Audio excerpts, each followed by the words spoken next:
Well, that was a fourth quarter to forget. Bears just completely gave away the season opener to the Minnesota Vikings. We are here to break it down for the next 2 hours. Don't go anywhere. We're going to hit it from every single angle. CHGO Bears Postgame starts right now.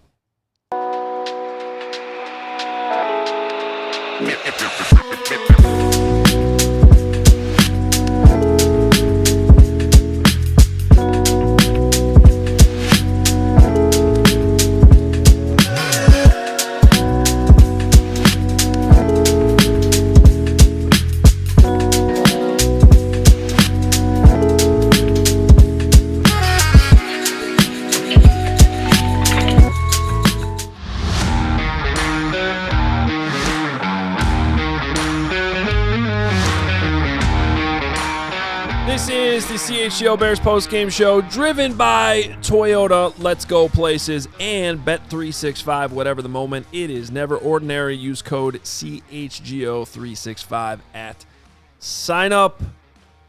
Welcome in. That sucked. I mean, that looked like the Bears, they weren't quite in control, but certainly seemed like they were about to be in total control. And then the whole thing flipped. And they just got smoked in the fourth quarter, quite frankly. Adam Hoge, Mark Carman, Corey Wootton's with us, as always, here. Good to have Corey back with us pre and post throughout the 2025 season. And whatever's left of Greg's voice is over there on my far left. And spirit, because the energy tonight from Gregory was unbelievable. Literally starting at, I don't even know what time we got to the tailgate. That was massively disappointing. We'll get to you in a second. But Hoge, I think as we all settle in here, I think we're just going to put it back on you, buddy. We need an Adam Hoge instant reaction presented by Toyota. Let's go places. I got to be honest with you. I need to go on a little rant here for a second. I can't wait. Let's go. Well, unfortunately, predictably, this game came down to negative plays, which we saw way too much throughout training camp. And we really saw them throughout this whole game, including even on the first drive of the game where they actually scored a touchdown. They still had to call timeout on that drive at one point because they weren't ready. But really, we go to the end of the third quarter, and they hit a run. It looks like they're going to be in the red zone. They're up 17-6. That's where they're about to seemingly have total control of the game. And Nahshon Wright gets called for a debatable holding call. But he didn't really do a good job of acting innocent by throwing his hands up either, and I don't think that helped. Followed immediately by an intentional grounding on Caleb Williams. So it's negative. And then they come back from break to start the fourth quarter, and Cairo Santos misses a 50-yard field goal. And all of a sudden, the game just went in a completely different direction from that point on.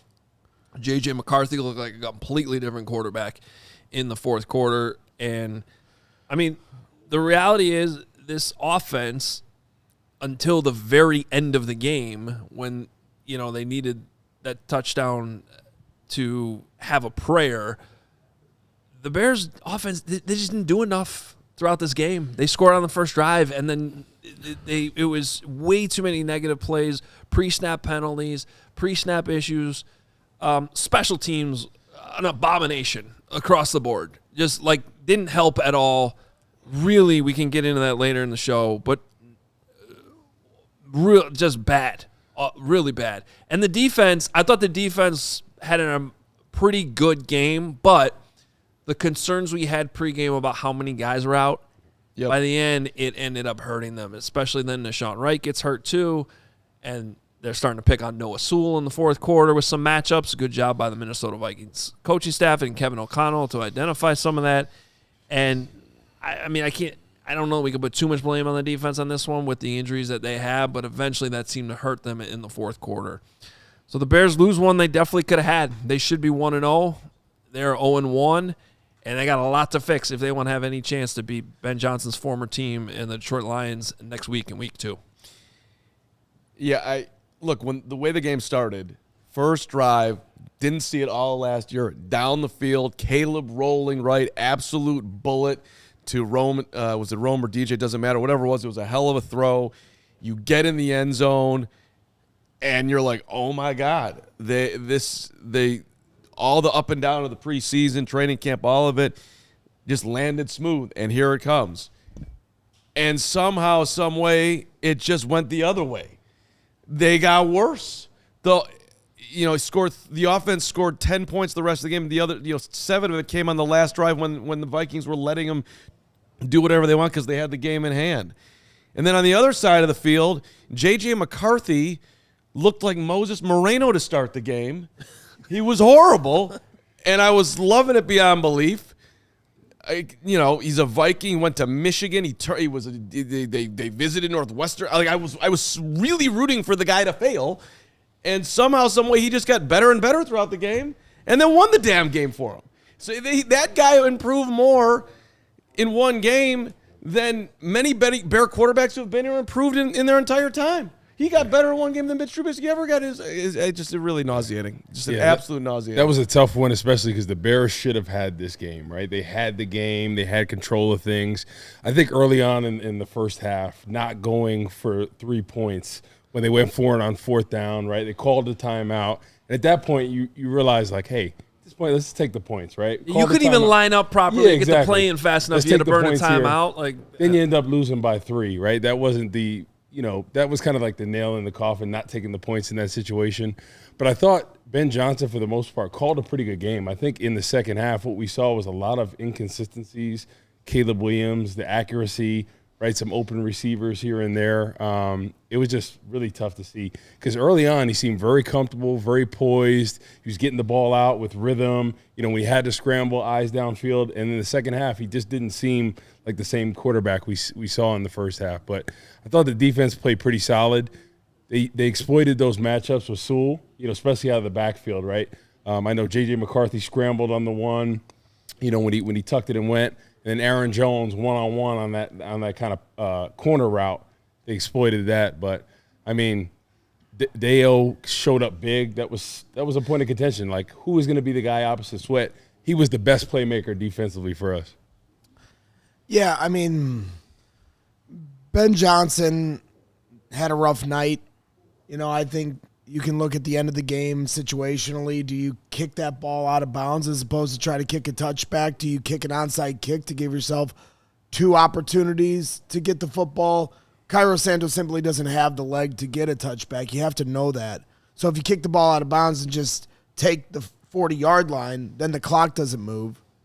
And I think Kevin O'Connell clearly outcoached him in the fourth quarter specifically. Caleb Williams, after that first drive, was erratic, and that was rough. And we'll talk about all those things. To me, Ben Johnson and Caleb Williams certainly are going to have to improve off today's game. It's game 1. But football is about a momentum, and I'll just get right into my meatball moment of the night because the momentum shifted in the fourth quarter as soon as Darnell Wright was called for a hold. Caleb Williams hits the pass over to the left side. They are now they're into serious scoring range, and you call a hold on Darnell Wright that is non-existent. He pancakes his guy to the ground, and now it goes backwards, and all of a sudden turns into a missed field goal by Cairo, because, by the way, special teams played terrible tonight too, and that's something we've seen for too many years here recently. And so Darnell Wright's hold, in my opinion, switched the whole momentum of the game, and credit to J.J. McCarthy and Kevin O'Connell for hanging in there because it looked over to start that fourth quarter, and then all of a sudden it flipped on its head. But I'm not going to forget that hold call. I'm certainly going to hold accountability to special teams. Ben Johnson, Caleb Williams, run game really couldn't get going, non-existent for most of the game. One moment where DeAndre Swift makes a hard run. But at the end of the day, that's football. And so for me, the refs in that moment to call that hold was egregious and flipped the whole game on its head. If we're going to pick on the refs or just point out the refs where they were off, the penalty on Tyreek Stevenson, which is also a third down play, that the ball is 10 yards away from him. It was incredibly ticky-tack. I thought that they didn't even call the right call, though, because it was illegal contact if you're going to call it. Yeah. It was not pass interference. And the guy tripped, too. Yeah, and he tripped. So, I mean, I don't know, guys. It's the NFL. It's hard to win a game when you don't score a touchdown offensively, exactly. From the first drive from the first drive to the last drive. They scored on the first drive. They scored on if you're going to second to last drive with the what happened there at the end. But even at the end, they somehow screwed up pre-snap on the DJ Moore with the ball hitting DJ Moore. I couldn't even figure out what the hell was supposed to happen there. Well, I mean, and I think the other aspect of it too is, this is game 1 of the Ben Johnson era, and there's a lot of things that need to be cleaned up. But you're looking at one team in game 1 of the Ben Johnson era that still has a lot of learning to do to learn how to win, facing a Kevin O'Connell-led team that has known how to win the last few years. And they hung in there. They didn't blink. And as soon as they saw their opportunity and the door opened after Cairo missed that field goal, they took advantage of it. So you got to give a lot of credit to J.J. McCarthy. He showed a lot of toughness after throwing that pick 6. The Soldier Field was up for grabs at that moment, and then he responded with 3 touchdowns. And so there were some great play calls in there by Kevin O'Connell, but there was a lot of toughness shown by J.J. McCarthy tonight. Well, J.J., I mean, this doesn't need to be like a J.J. McCarthy praise show.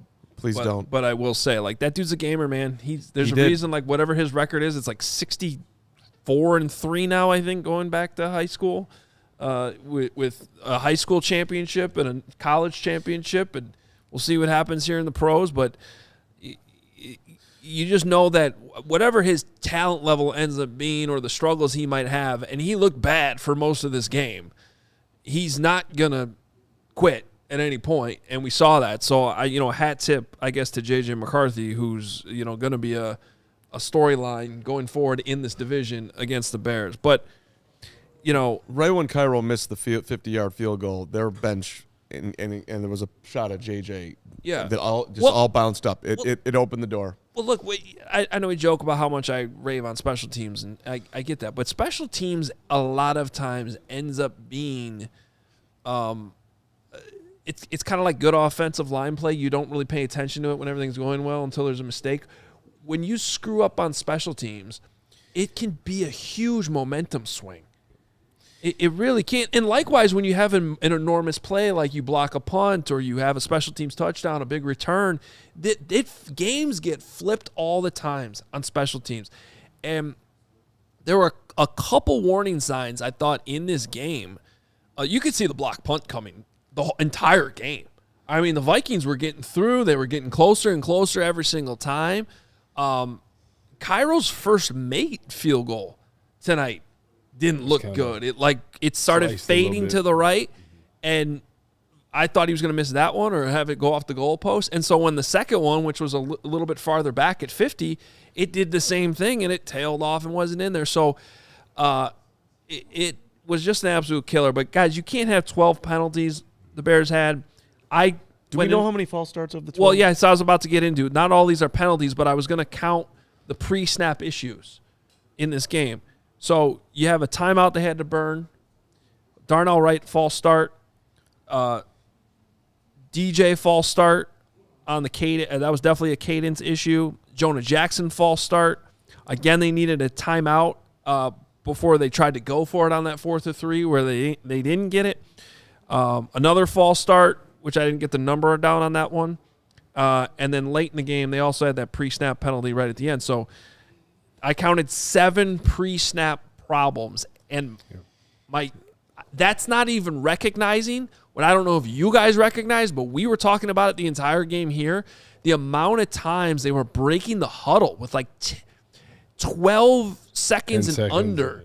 And they're trying to ask Caleb to put this guy in motion and do this and do that and do that, and there's just not enough time. No. So I can't wait to hear Ben Johnson speak on that here, because my guess is he's got to take some responsibility for that too.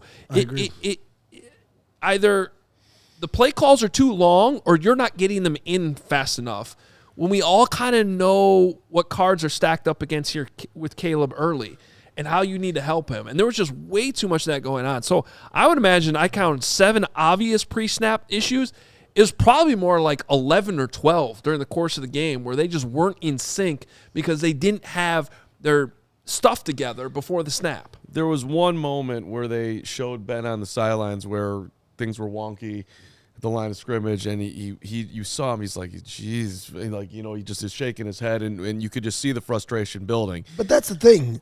As the head coach who watched this through training camp, you have to know what your offense's limitations are. And this is where I talked about Ben Johnson's patience is going to get tested.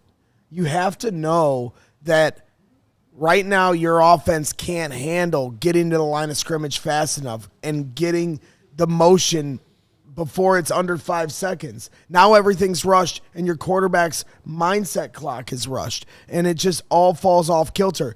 You've got to bring it back in order for your offense to have the ability to operate. And so, you know, if Caleb holds responsibility in that too, to get to the huddle and get to the line of scrimmage fast too, but Ben has to know when to dial it back. I get motion will help you get separation on some routes. We saw that tonight, but at the same time, the offense just clearly isn't ready for that. Well, and to your point, that's actually what happened to J.J. McCarthy on his pick six. That clock was running down. They were rushed. They weren't in sync. And he just kind of predetermined what he was going to do there, and it was a great play by Nahshon Wright. We need to take our first time out. Before we do, let's go to our first Toyota Big Money Super Chat. This is, first of all, big money Super Chat, and fitting that it's coming from Everything Sucks is the avatar and the handle on this one. It certainly feels like that right now. Yeah, $200 Super Chat from Everything Sucks. Thank you very much. Yikes, couple things. Thanks for taking the call. Refs were terrible. Offense terrible. I'd bet Bears play a game in new stadium before we sniff a playoff game. Time for Bajent going into hiding now to avoid the wrath, but Caleb Williams has to be able to get the ball to weapons. So many missed opportunities. Obviously, you know, everybody's fanning out here tonight, and it was a tough one. It's not nearly that bad, obviously. I actually have some positive things to say, even though this was really hard to stomach. There are some good signs we can talk about, some things that we didn't see in training camp that showed up tonight in a good way, and it's a long season. Just remember that. This is just week one. But we do need to take our first time out. Don't go anywhere. 2 minutes. We are going to break down. We got to get in a little bit deeper on Caleb Williams' performance tonight. We'll also hear from Ben Johnson. We'll hear from Caleb Williams. We got Adam Jahns at Soldier Field, and Pat Norton's also in the locker room, hoping to bring some of that to you as well. So we got it loaded up. CHGO Bears Postgame Show presented by Toyota and Bet365. Don't go anywhere. We'll be right back. Shout out to our friends at Bet365. It is never ordinary at Bet365. They are taking care of you. They've got 100% parlay boost. Double your winnings on parlays with Bet365's 100% parlay boost. And, yeah, that's right, we got breaking news from Bet365. New customers, it's up to $300 now in bonus bets when you bet $5, win or lose. So you bet $5 by signing up and use the code CHGO365. They give you $300. All you do is you deposit the $10, you bet $5, $300 in bonus bets.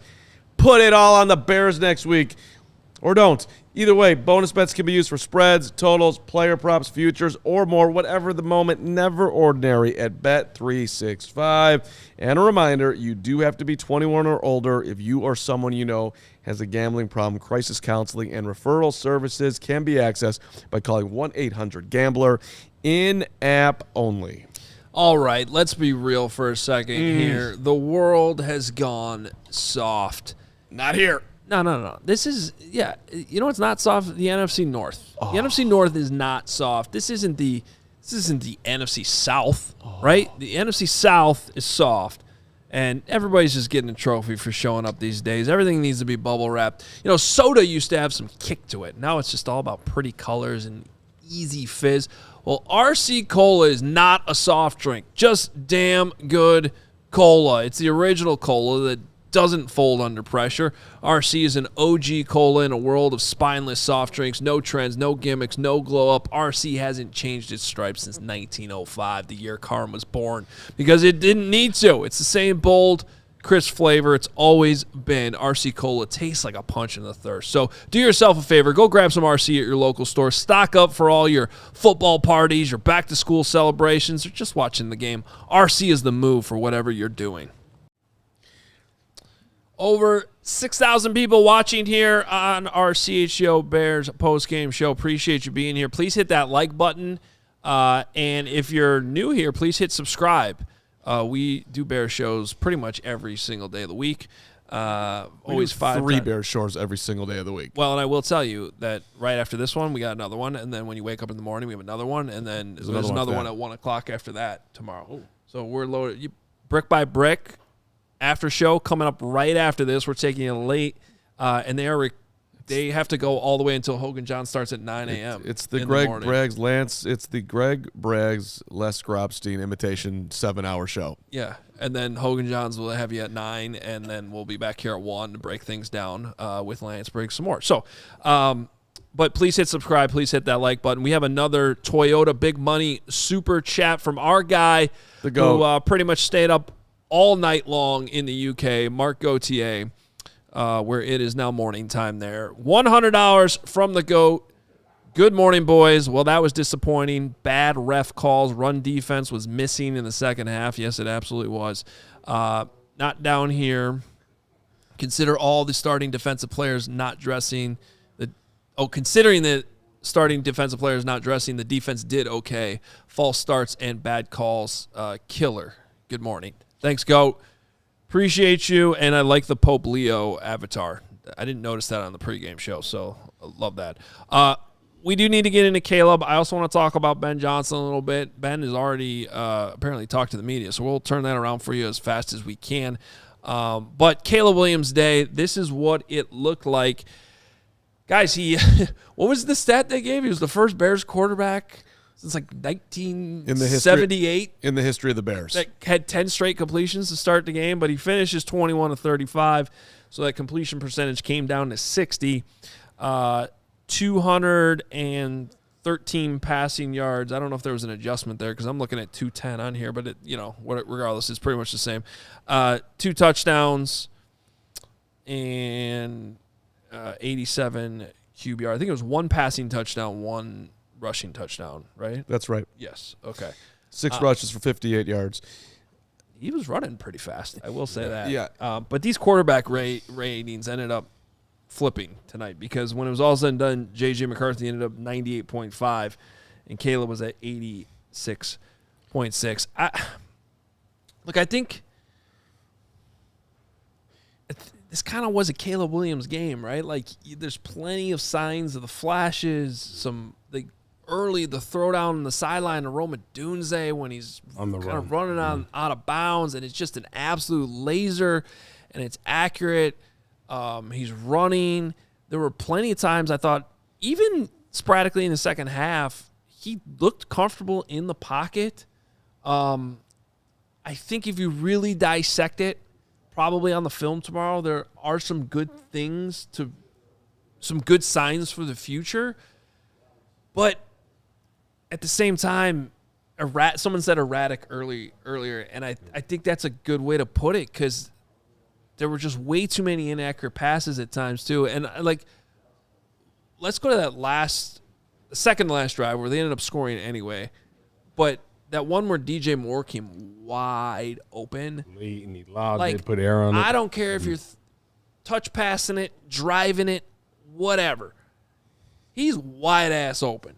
That ball can't land out of bounds. Exactly. It just cannot land out of bounds. Let's talk about the ball on the left sideline if people are trying to remember it. That's got to be a completion 100 times out of 100. I'm sorry. And it lands out of bounds. So there was just. And if you hit it, then the clock is now your friend. It's for like 2:12. No, it was more than that. Yeah, they ended up getting screwed by the 2-minute warning. The score before the 2-minute warning, and then not get the 2-minute warning to help you was a big bummer, which we'll talk about with Ben Johnson here in a little bit. But Corey, what'd you think of Caleb tonight? So early on, very efficient. He looked good. He looked comfortable.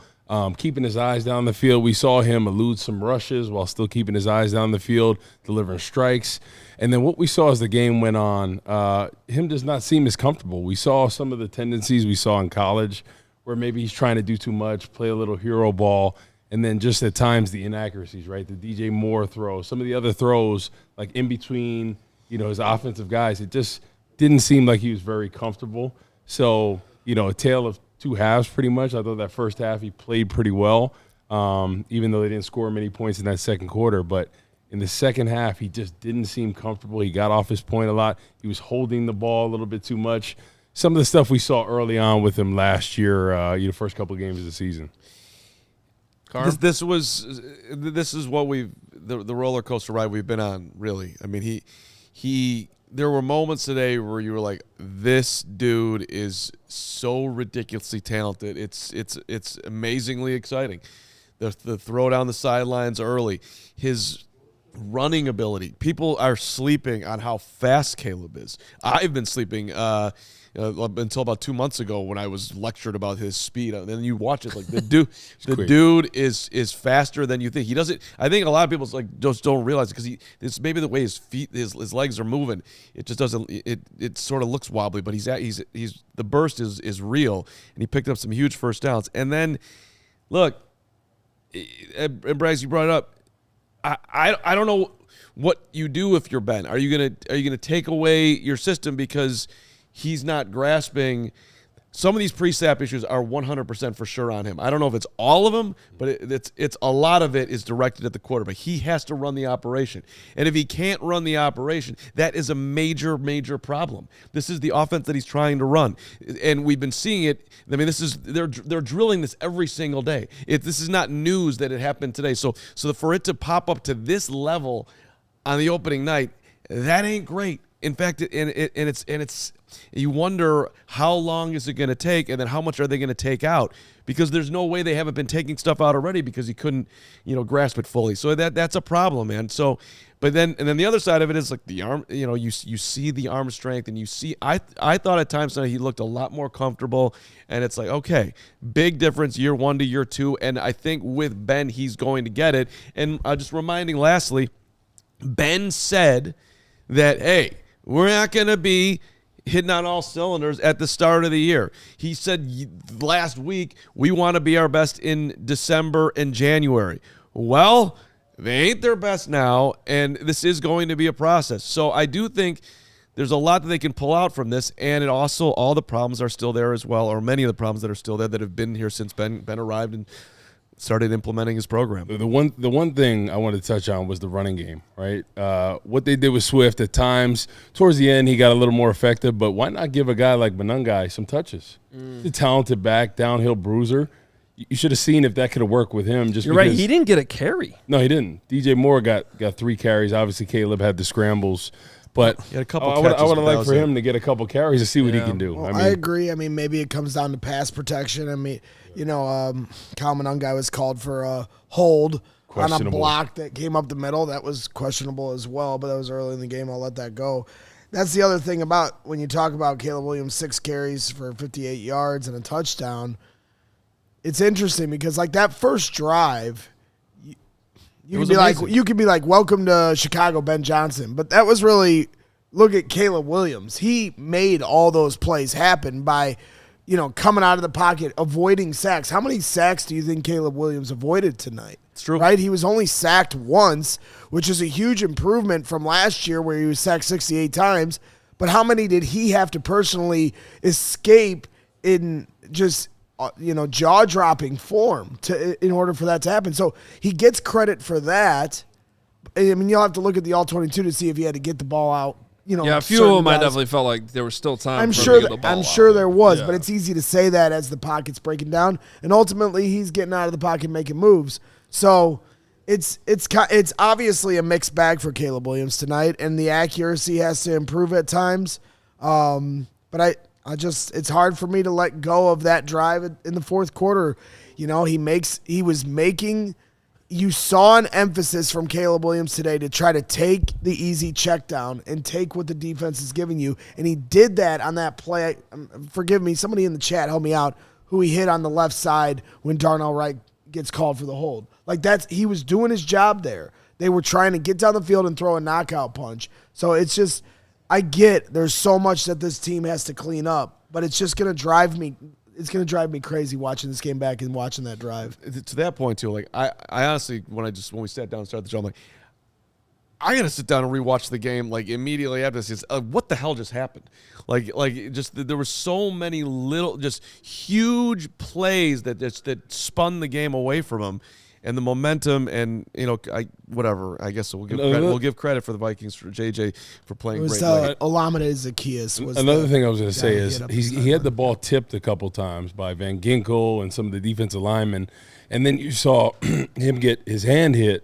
And then it seemed like he was putting some extra loft on the ball, right? The one to DJ Moore, a couple of the other ones. He just didn't seem very comfortable. I don't know if it was the follow-through. He was worried about that because he visibly missed some receivers that were pretty much wide open. Yeah, they were I think if I had to pick one thing I was most disappointed in, look, the pre-snap penalties suck and there's way too many of them, but we knew that was going to be a problem. Somehow all training camp, right? That had been the issue. Well, and that's the thing you just hope gets better throughout the season as they get more and more, and they figure this out, and game reps and all that. But the accuracy today, that was disappointing because there was probably a handful of misses there that I think we all know Caleb can make that throw. Yeah. And, maybe he's not going to be 5 out of 5 on that handful, but 3 out of 5, some of those were just kind of alarming at times how off they were. And sometimes there's more to it, like the route's not run the right way or there's miscommunication. Like one of those, it seemed like Cole thought maybe he should sit down versus zone, and then Caleb kept throwing it like it was man, and then it was just off his fingertips, so that's what those film sessions are for and why those quarterback rooms are so important. We got to take another timeout. We're going to hear from Ben Johnson coming up. We also have our players only segment coming up as well. Should we hit one more Toyota Big Money Super Chat before we break? We got to hear from Brawlsack. Brawlsack always keeping things fun here on the show. $50 from Brawlsack. The fourth quarter was more disappointing than when Taco Bell discontinued the quesarito. Braggs, let's try for a Qdoba sponsorship. They clearly aren't listening to me. Brawlsack, you nailed it, baby. Thank you for the 50. Very nice. We need that humor. But Qdoba won't be open when the second postgame show is over, and Taco Bell will, and that's why T-Bell is always for the people. Yeah, there you go. All right, players only coming up next. Back after this. Hey, from handcrafted steaks to delicious fall favorites, Omaha Steaks. Omaha delivers the world's best steak experience. Enjoy USDA certified tender steaks, juicy burgers, cozy, convenient comfort meals, plus tailgating favorites like chicken wings, smash burgers, and big deli style franks. And right now, during the Red Hot Sale event, you can get 50% off site-wide at omahasteaks.com. Plus, our listeners are going to get an extra $35 off with promo code BEARS at checkout. I just had a box show up on my doorstep the other day, and all those things I just mentioned, the chicken, the steaks, the burgers, the franks, they were all in there. Greatest feeling ever. Some guy named Frank was actually the one who delivered it, too. Oh, Frank. Yes. So go get your box. Get it right now. Get fired up for fall grilling with Omaha Steaks. Visit omahasteaks.com for 50% off site-wide during the Red Hot Sale event. And for an extra $35 off, use promo code BEARS at checkout. That's 50% off at omahasteaks.com and an extra $35 off with promo code BEARS at checkout. See site for details. And after you have your steak, get ready. It's the world's most popular Monster Jam.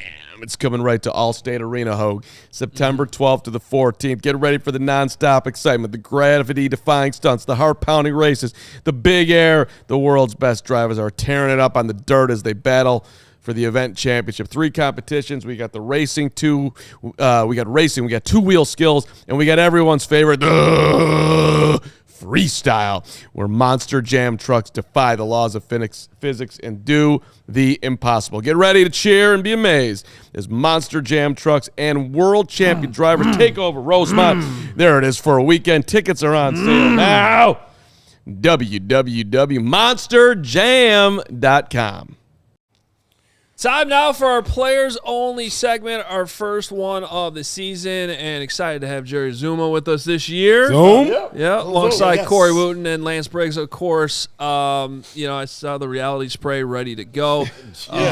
He's ready. Zoom was at the game, actually. I was there. I'll start with you, man. Yeah. That was what was it like in the stadium when everything just sort of flipped there? Well, first of all, it was electric. The first half was insane. The anthem was going, the flyover, it was so good, so nice. Yeah. First Fun. half, fun. Controlling, we Laughing, controlled the game. giggling. Yeah. And then you got hit by the reality And spray. then boom, all of a sudden reality spray started hitting, coming out of everywhere. I mean, it was a tough game to watch in the second half. I mean, very disappointing second half. It's like they just kind of stopped playing and just let the foot off the gas, and it was just very disappointing that a rookie came in here and did what he did, and got the win. Yeah. And, it's not like there weren't some slight signs in that dominant first half. The four false starts, that's something that's going to continue to hurt them in the future. Yeah. Because they came out looked sharp. And then all of a sudden, boom, here goes the false start. Boom, here goes another false start. Boom, here goes another false start. Way too many in a short period of time. Especially a guy like Jonah Jackson that's a pro, that's been a Pro Bowler, been around for a while. I think 2 or 3 of those were on him. On him. Oh, yeah, easy. Right? And then the game he played in general, I mean, he's getting beat a lot of times. He's got inside help. He's letting the guy beat him outside. struggled. He did struggle a lot today. So it was very surprising to see because on the other side, Tooney played pretty good. Yeah, and then you look at Jackson, really struggled most of the game. But I thought the ends, for the most part, the tackles rather, did a pretty good job on the ends for most part. I mean, Darnell Wright, that one holding call, I don't think it was a holding, but I thought he did a pretty good job on the edge. Braxton Jones at times, he got bowled back a few times, but those are some talented guys, Ginkle and Grinnard. But I thought for the most part, if I'm looking at the weakest link, it's got to be Jackson right now from what we've seen today. From that performance. I mean, you got to remember too. Caleb created with his feet too. Yep. Somebody compared him to a Tony Romo. Kind of that movement, kind of speed, the escapability into the pocket. Oh, Lord. But yeah. I mean, I do think Jackson had probably struggled the most out of the 5, and actually is good because the biggest question mark going in would have been Braxton Jones. You know what I mean? And to say that it was somebody else that was more of the weakest link probably is an ode to him. Good job, man. I want to add, 3 defensive guys. I want to get all your perspective on this. But, Lance, I'll start with you. When the Bears go down that first drive, we were just talking in the break, actually. Woot was like, man, it looks so easy. Like, they're going to put up 35. This is looking good. What is – obviously, we know from those first drives, they're scripted and all that. When that happens to you, defensively, what's happening on that sideline with the coaching staff, the players, what type of adjustments are being made? Because then all of a sudden it's like, oh, we're in the fourth quarter. The Bears haven't scored since that first drive on offense. Yeah, well, I mean, if you start the game out and your offense drives down and they score, that's motivation for us defensively. Excuse me. To listen, they did their job. We have to go out and do our job now. That's right. You know what I mean? I'm proud of them. That's what they're supposed to do.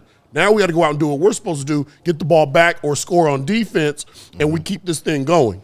And that's what it's interesting, man, because from a defensive standpoint, we don't care what happens over there. Like that's none of our business. Right. But you want to think that they're thinking the same way we're thinking.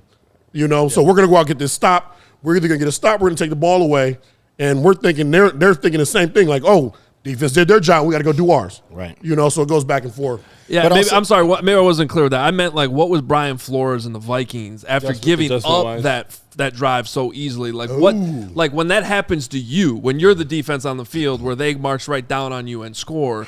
Like what's happening to quickly make those adjustments by the next time you got to be out there? Well, typically there was some chink in that in their first 15.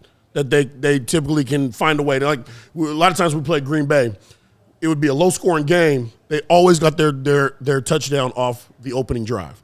And then we made that adjustment. We know what they were doing, and we shut them down the rest of the game. So typically in that first opening, their first 15, that's what they think they can.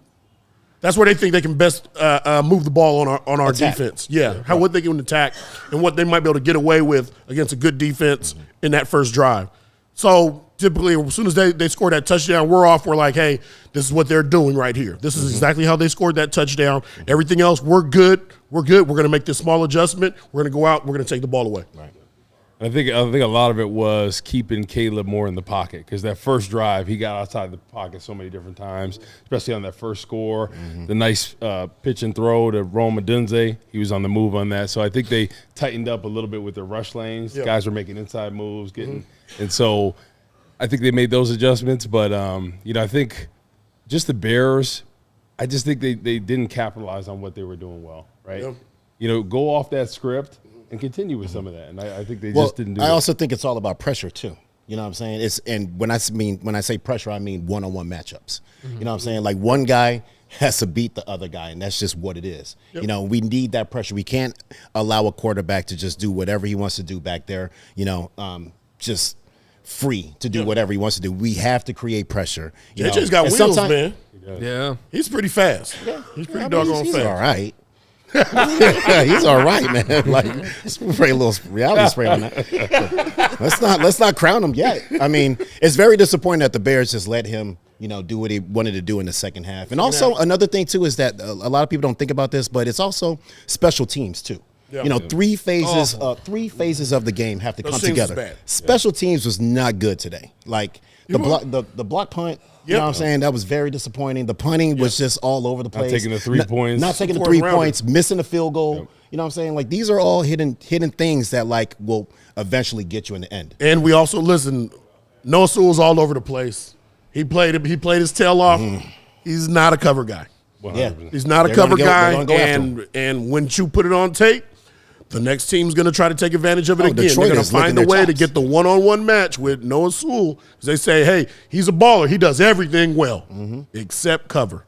All right? Man-to-man. We get him in the man-to-man situation, we're going to take advantage of it. That's why they were missing a guy like T.J. Edwards, right? A veteran guy that's extremely well in pass coverage. So it's always tough. Yeah, he's flying around, but that pass coverage against a running back, that's Aaron Jones, a quick guy. That's tough. That's where some things in his game just felt like a ticking time bomb. Like that one did, and you just knew eventually KOC was going to find that matchup, and he did against Noah Sewell. The block punt, you could see that coming all game. Yeah. Like they were getting close. They were getting closer and closer every single time. And I want to ask you guys a little bit about just what you thought about Ben Johnson in his first. Now, it's his first game as a head coach, but I know, Lance, because we were watching the game together, you definitely thought that they should have taken those points early. And I agree with that. Like,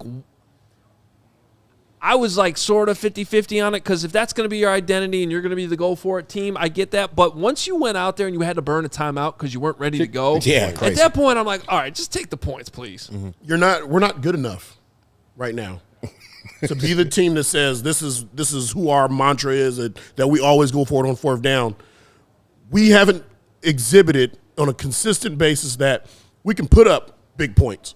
We're not there yet. So right now we have to take the points when we can get them. It might bite us in the ass later on in the game, which it did. You got to help your offense out. You know what I'm saying? You got to help your young quarterback out. And if you have an opportunity to score some points, you put those points on the board. You know what I'm saying? Like, you don't shy away from that because in the long run, it might come back to bite you. And it did. It did. Yeah, it's always a tough thing. And you look at that Jets-Steelers game, right? The Jets going for 2 in that situation destroyed them. They end up losing by 2 points. 2 points. They had to go for 2 on consecutive drives. Didn't get it. They end up losing by 2. And take the points when you can. The other thing, and maybe it wasn't quite as an obvious thing, and it is the first time the touchback's coming out to 35. But at the end of the game there, there's 2:02 on the clock. You under no circumstance can you allow a return. No. Because that's one of the timeouts. And Cairo is capable of kicking the ball out of the back of the end zone, but it's not an automatic capable. It's not every time. So the difference between a touchback now, 35-yard line, and kicking it out of bounds, 40, is 5 yards. Kick the ball out of bounds. Leave no doubt because you have to have that timeout. He had to pay for a little more leg if you wanted to get out of bounds. How do you not kick the ball out? Listen, man, I'm trying to tell you. They got a budget right now on his right leg, man. He's got to pay a little more. You wanted to go 5 yards further. You got to pay him a little bit more. But did you use that draft pick on Torrey Taylor? Can he not learn how to kick off the ball and out of the back of the end zone? He's a 4th rounder. You know what I mean? That's 4th round leg. All right? Line up 20 yards deep and run, sprint to the ball and kick it. Right? Do what you got to do. But Get it there. Get it there. Somebody, something. Goodness. You're right. It's too crucial. That's crazy. Too crucial. All right, well, I don't want you guys to burn your whole show here. So we got Brick by Brick after show coming up as soon as we are done here. These guys are going to be with Greg Braggs if he still has a voice. That's 50-50 at this point. King of Taco Bell. So they'll be coming as our after show every single week throughout the season. So please hit that like button. Please subscribe. More coming up in a little bit with Lance Briggs and Jerry Azumah after we're done. When we come back, we'll hear from Ben Johnson, though, so don't go anywhere. We'll be right back after this.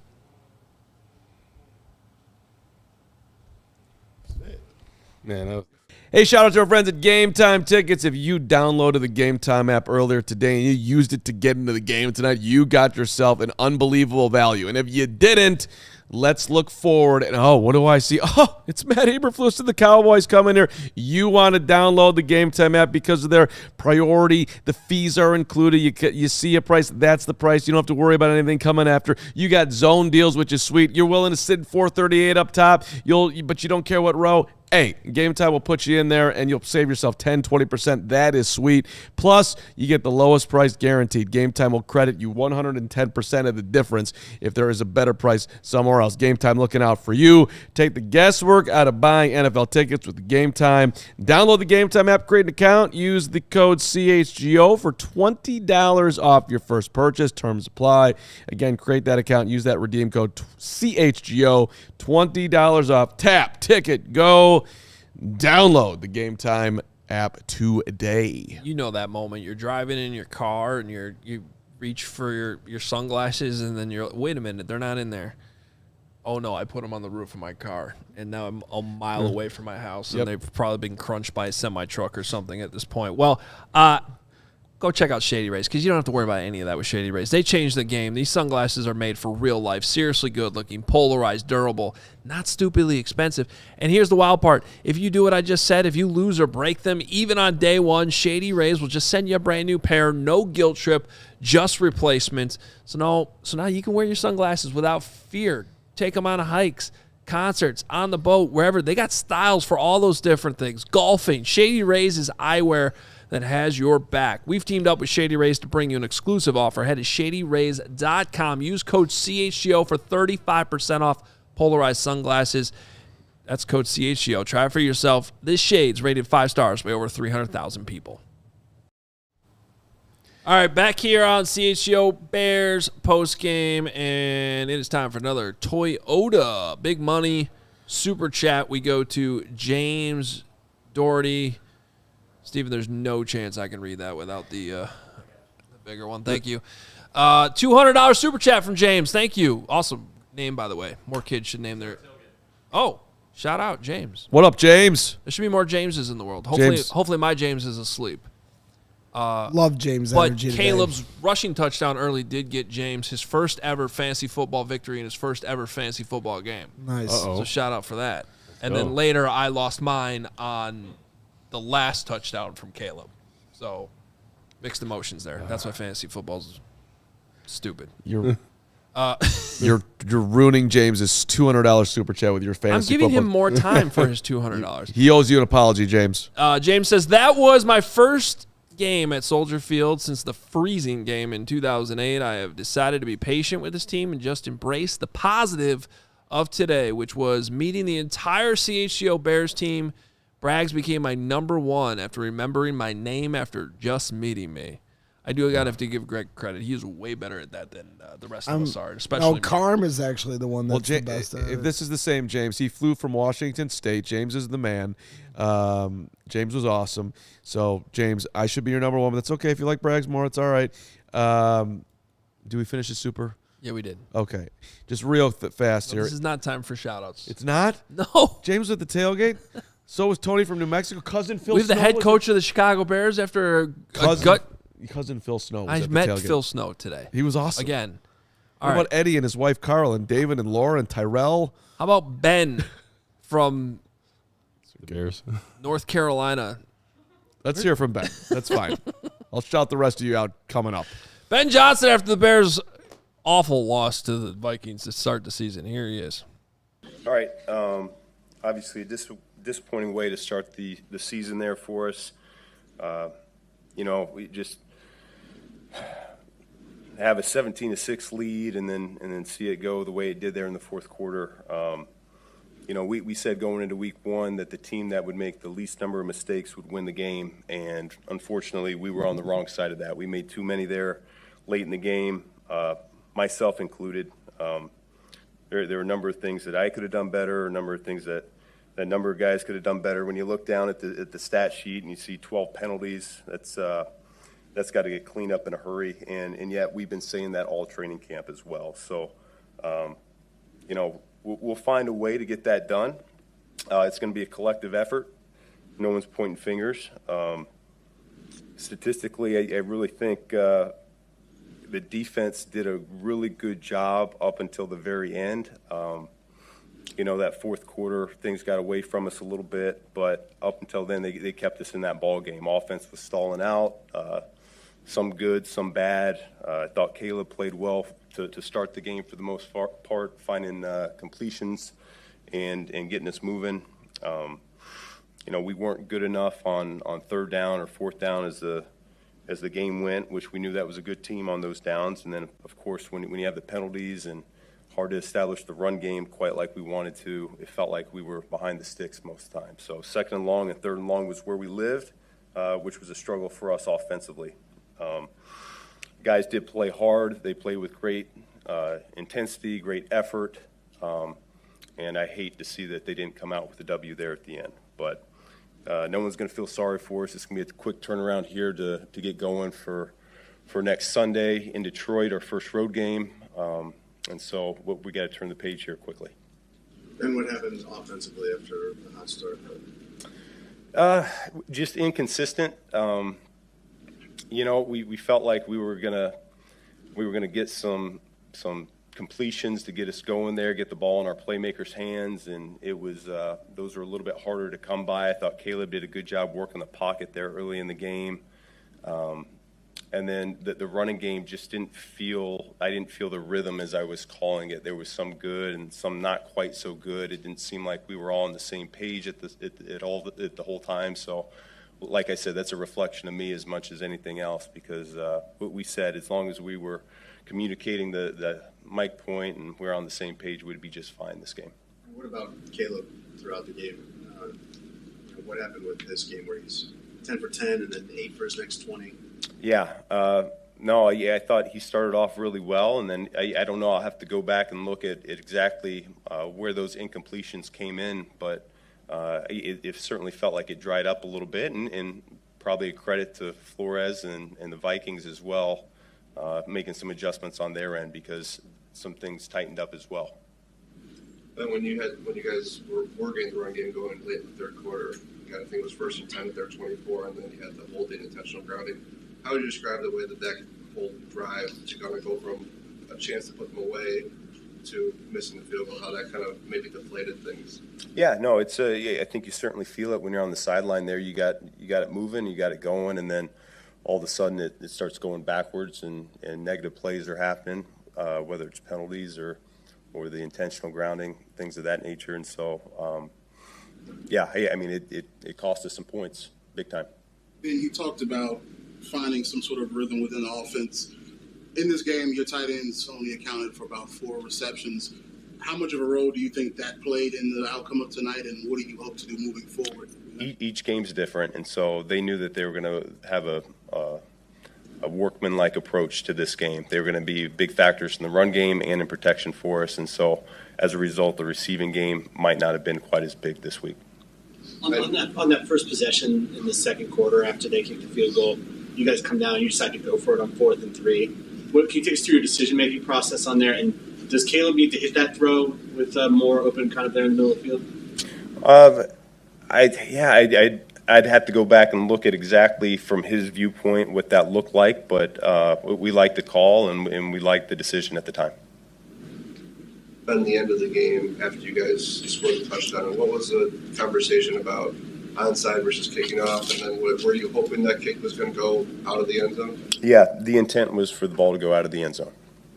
And was there, did you guys consider onside kick? I mean, how did that? Yeah, it did. We felt like if we had kicked it out of the end zone and gotten the 3 and out that we got, we would get the ball back with around 56 seconds. Thanks, guys. Thank you. Okay, so that's the weirdest part. I don't mean to cut you off there, Hoger, but that's the weird. Is that not weird? What's going on? What? Oh, I thought you had there was a facial expression going Well, on. the facial expression is just how, look, of any position that coaches get annoyed with very fast, it's kickers. So You got one job. You just hear it. You can just hear it in his voice. The guy missed a 50-yarder. He almost missed the other field goal, and he couldn't kick the ball. I'm just telling you.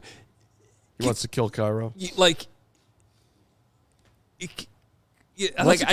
get it, and I can sit here and say you should have kicked the ball out of bounds, but like your kicker should be able to get the ball at the back of the end zone there, and at the same time. And so I get what he's saying, and I could hear the annoyance in his voice because I've heard it before. Yeah. You know what I mean? Well, and I want to also say, just grading. We've been telling you for months and months and months, like, hey, we'll find out what Ben Johnson's really like when they lose a game, and he's got to do this. I appreciate the accountability in there. There was plenty of it. Talking about how he could have done a better job. Would have liked a little bit more detail on some of those Caleb. There was a little bit of I got to watch the film going on there. How does he not know that Cairo Santos can't boot it out of the back of the end zone? I don't know why you guys keep saying that. Go back and watch the film from last year. He did it 1,000,000 times last year. He can do it. He should have done it in that moment. I didn't think they would not have called for him to kick the ball. Well, he couldn't there. Well, I get that, but that's on him. He's got to do his job there. You kick it. Ran up there and kicked he is an NFL kicker. You put less loft on it and you drive it through out of the back of the end zone. He literally ran up as hard as he possibly could and booted the living daylights out of that thing, and it didn't get out of the end zone. He gave it everything he had. Well, Listen. and this is my whole point. I mean, I'm sorry. The special teams for 3-4 years now has been bad. And in the preseason this year, the special teams was bad. And tonight, Cairo Santos was bad. Torrey Taylor was bad. The punt coverage was bad. Everything across the board. Devin Duvernay, how many times did he have an opportunity with room and space and didn't get enough yards? I think maybe he had one good return. And outside of that, there was other opportunities where I felt like he could have got more yards than he did. Special teams across the board was not good tonight, and it starts with Cairo, who is one of your captains. You know, it's like, who cares, whatever. To me, it's unforgivable, and it's something that where this team just, I don't know what needs to change, but all I know is special teams has been sloppy this whole summer in these preseason games and now tonight as well. I don't think you're wrong, and Duvernay was annoying me tonight too. I thought there was opportunity for more yards. Luther Burden had a nice I also return. would have loved to see Burden. What about getting him more involved? That's what I was going to say. I've been saying this all camp. I want to see Luther Burden get opportunities to get punt returns. Man. Did he touch the ball twice tonight? I think he did he have one catch? Yeah. Oh, yeah. Great. First catch ever. Not his fault at all, obviously, but he catches behind the line of scrimmage, and I think now for his career he has -3 yards. And then he had the kickoff return right before halftime, and he had an awesome kick return. So go back to him later in the game, especially like right there at the end. You needed a return on that last punt. I guess with the clock, you just call fair catch. I don't know, man. You got the ball in your hands and an opportunity to get a bunch of yards. I'd rather see you go try to get a big return and then go get a Hail Mary. But you didn't even give yourself an opportunity because it was just Duvernay to fair catch it. So I don't know. I would like to see Burden more involved. You didn't get enough out of your draft picks tonight. Okay? That's true, too. Loveland not involved enough. You drafted 3 second-rounders this year. One touched the ball twice, one was inactive, and the other one was only used on field goal. That's unacceptable. You got 3 bullets in the second round, and that's what you're getting out of it? That's got to improve here. Yeah, they got to do a better job of drafting, developing the talent, and have them contributing in that first year. And didn't get much out of any of them. And the 7th round running back that you keep raving about and how much you trust him, you didn't give him a carry. Yeah, when he was talking, he didn't get a carry. When he was talking about the run game and the rhythm and all that, you saw it really wasn't working that well, especially early on with Swift. Why not get Monangai some carries? I mean, he's a talented guy that had a lot of success in college, playing in the Big Ten, put up some big numbers against some big teams. Why not? He's a bruiser, strong guy. He's going to fall forward. I didn't understand why they just didn't give that 1-2 punch. That's something that Ben Johnson did in Detroit with Montgomery and Gibbs. That was an interesting way of putting it, too. Like, I didn't feel the rhythm in the run game. I'm like, you're operating on obviously on a multi-way different level than I'm anywhere close to as far as understanding what that feels like as far as, Ben coaching. But like the rhythm, can you explain that? I can't. I really didn't understand what he meant by that, other than the fact that he just didn't feel like anything good was going to happen. Because they kept on getting 2-3 yards of carry. Go ahead. Should we hear from the quarterback? Let's hear from the quarterback. All right, Caleb Williams spoke after the game. Obviously, well, I'll just let you hear it because I don't know what he's going to say. I haven't heard this yet, but it was certainly an up-and-down game. Here is the quarterback at Soldier Field. Caleb, it seems that towards the end of the game, a few of your passes started to get away from you. Can you pinpoint the reason for that happening? I think that just happens sometimes in games and in moments. Just got to reel it back in and go out there and execute. I think we did that on that last drive or second to last drive that we had. Being able to reel it back in and go out there and complete the ball. What kind of track in the passing game after that hot start? I think just first it starts with getting in and out of huddle. It starts with being able to just complete some easy passes, check downs, and things like that. Keep the drives going, and I think we did that in the beginning. And that's the hot start that you're talking about. And I think a few balls got batted. We had penalties and things like that, so it slowed the drives down. Slowed the momentum down that we had, and we got to get better at those. Caleb, this series that ends with it being 3rd and 30, and then Kyler misses the field goal. Yep. What is the lesson from there in terms of the momentum change? Yeah, the lesson there is get the ball past the line of scrimmage. I was trying to throw the ball away, and it just didn't get past the line of scrimmage because I knew we were in field goal range. I think I've been able to have a couple of those moments, and I've come up here and spoke to you all about learning from those moments, and I knew we were in field goal range, like I said, and just being able to get the ball past the line of scrimmage in that position, trying to throw it away, and trying to keep us in field goal range. Yeah, the same possession, you had Cole come across the middle. What did you see on that one? Kind of thought you missed him by a wide margin across the middle. Threw it a little bit in front of him. Is that the one you're talking about? Yeah, we worked this play all week and was hitting it, and we kind of did it twice today and missed both in the same spot. Missed it right in front of him, and it's frustrating because did everything perfect all the way up to that, and then just missed, and that happens, and so just being able to come back from that and keep punching, keep fighting, but those are big moments in the game. Both times I believe we were either high red zone or in the red zone, and just missed right in front of them. Just a bit outside, so or inside. So frustrating. Something that you practice, something that you hit throughout the whole week, and move the backer and whip it in there and just miss. The other one's the DJ pass on 4th and 3. Is that? It was DJ. Same thing. Just missed right in front of him. Wide open and moved the backer, came back and missed the same spot, same route. Like I said, it's frustrating. Something that you practice on throughout the whole week, and something that I'll be better with. Something that you have to hit in those moments. Somebody who takes such great pride in his accuracy. Do you know why that didn't go the way it was supposed to go? Or? I think I got to go back and watch it honestly, but I think I set too far in front of it. And tried to lead them, and let them a little bit too far. What's the key to kind of stepping on teams when you got them down, trying to bury them early? Is that an aggressive mentality? Is it aggressive play calling? Is it aggressive shot taking? What is that you guys started out really well and kind of felt like you were dominating the game for the score? Yeah.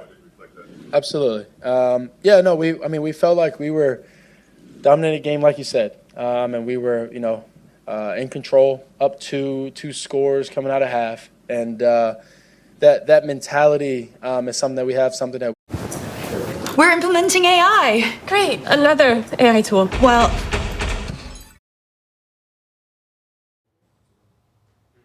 All right. Sorry about that one there at the end. Whoops. I'm sure someone hijacked Caleb Williams' post-game presser there. That was amazing.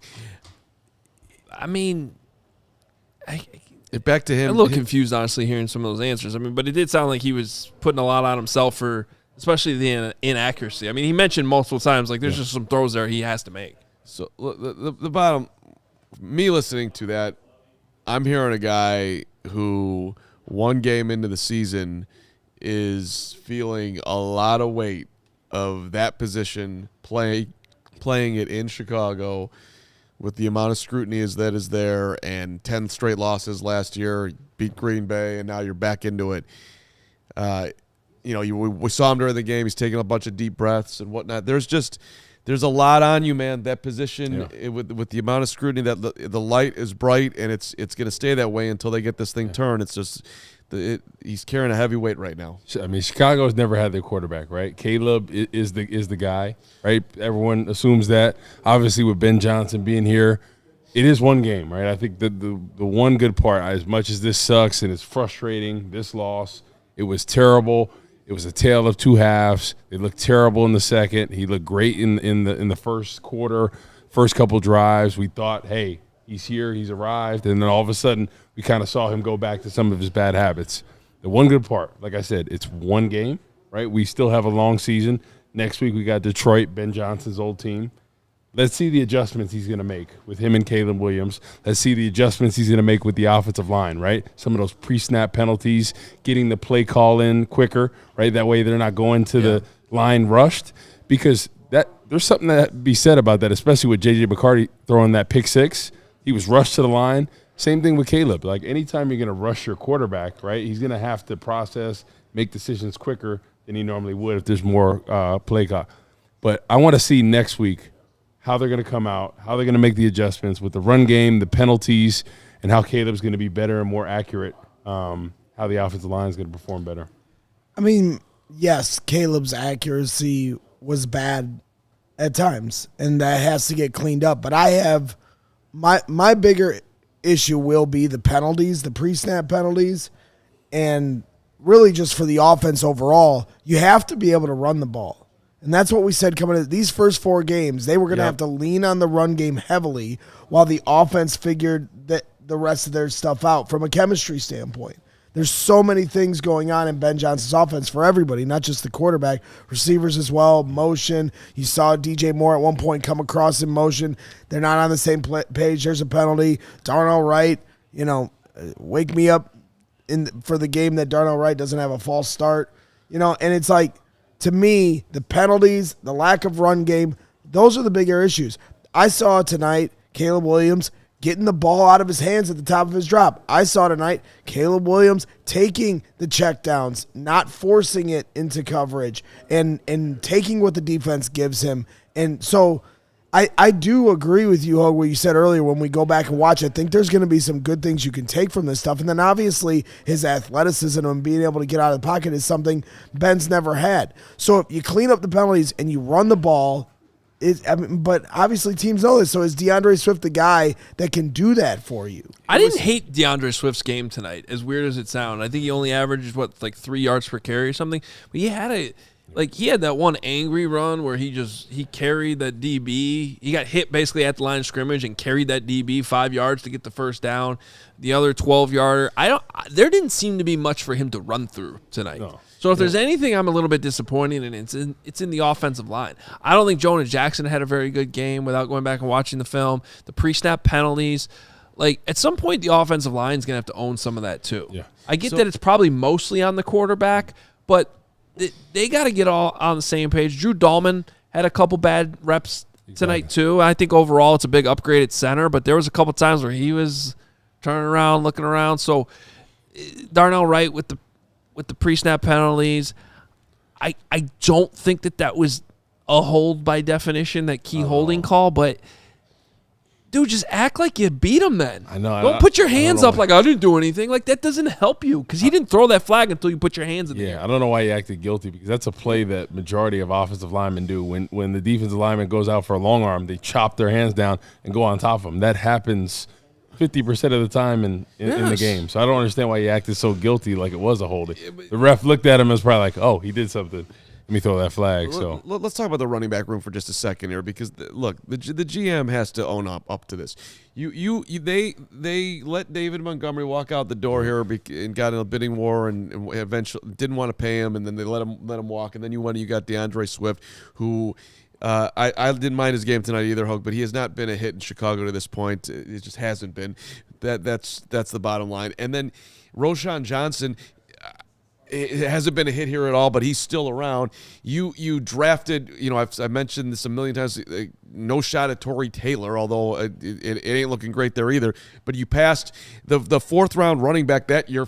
2 picks after Torrey Taylor was Bucky Irving, who ran for 1,000 yards last year with the Tampa Bay Bucks. You could have drafted a running back in the second round this year. You had 3 picks there. You traded back. You were going to trade up for Travion Henderson. You didn't make enough of a move there. You ended up taking the 7th round guy, and I like Kyle Monangai, but Kyle Monangai is not a breakaway running back at all. That room, everybody could see that you need something extra in there. You thought they were going to sign a free agent or something. They've just let it be whatever it is, and it's not good enough.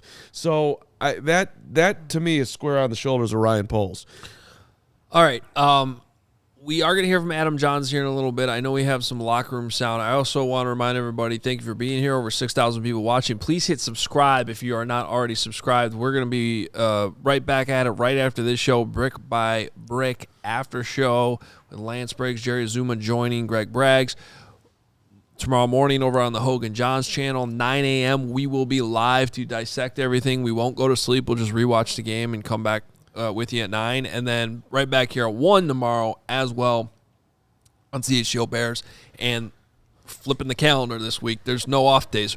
Right into Caleb Wednesday, and we're right back at it with a big game against the Detroit Lions. So now here's the place to be. Please hit subscribe. We greatly appreciate it.